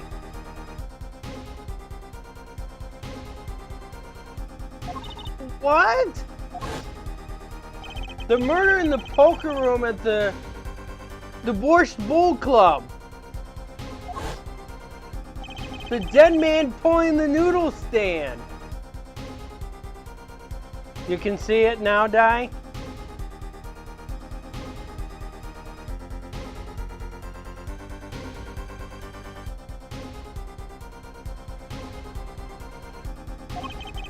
And then the events that transpired during the Gavineers concert. You can see all of those, can't you?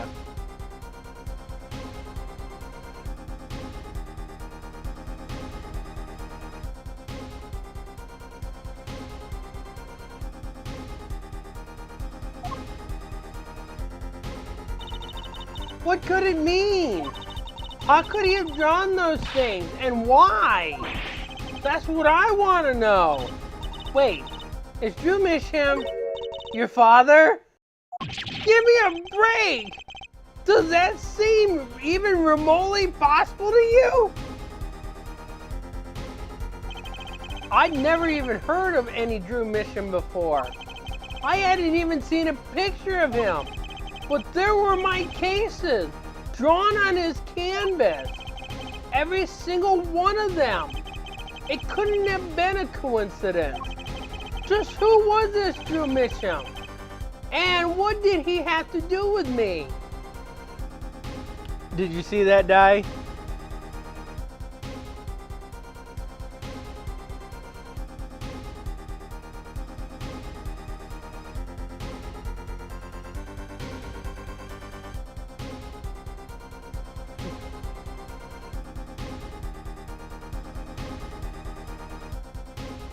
Do your Pokemon reference.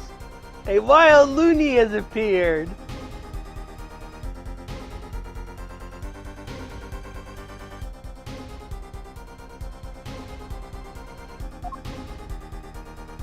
Okay.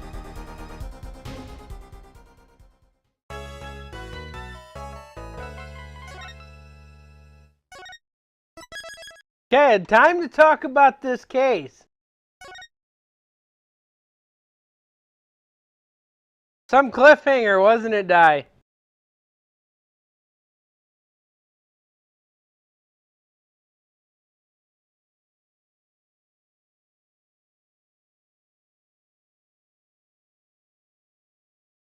So, thoughts?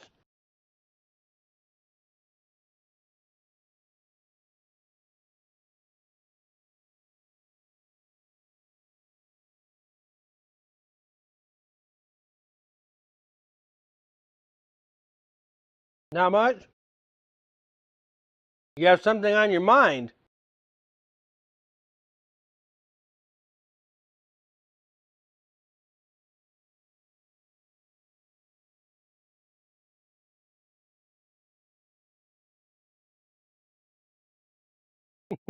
Empty thought. Well, let's talk about it. So what do we understand so far?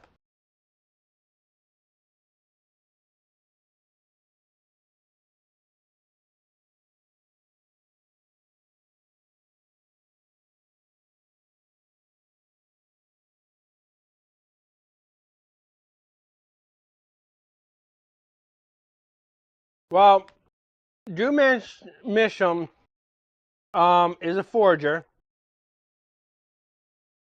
He sells forgeries.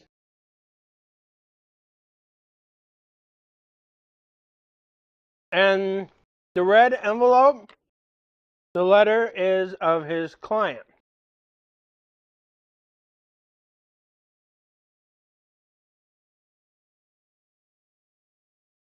It also tells us why he's hasn't seen the outside world.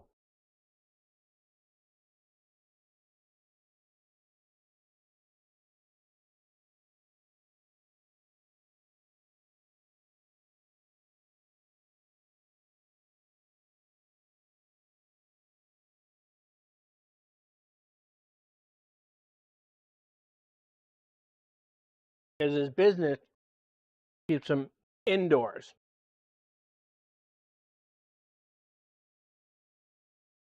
Isn't so much of the fact that he's an introvert, it's the fact that he doesn't want to get caught for his job.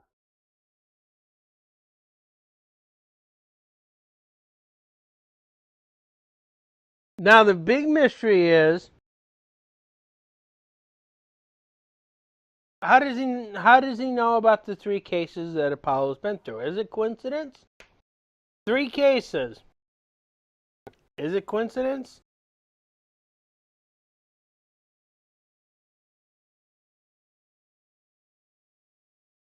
That's something we haven't figured out yet. Now the other question is where did the poison come from? That's the question that we need to answer, is where that poison came from. Because it wasn't put in the coffee. And they suspected her because she made that coffee. And if there was no poison in the coffee, then he got the poison somewhere else. We'll figure those answers out next week.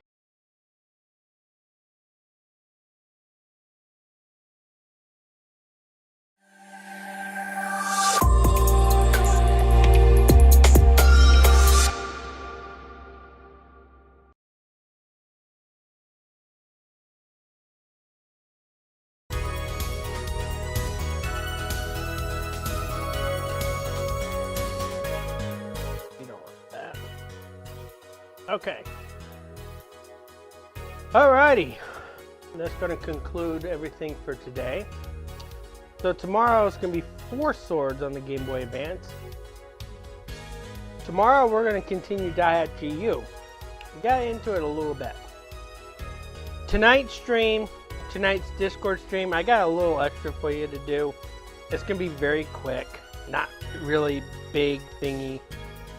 But we'll discuss that during the Discord stream. Week 14 starts Thursday, Friday, and Saturday and Sunday. And then Andy continues off on the weekend. And that's going to be it for me for tonight. Take care.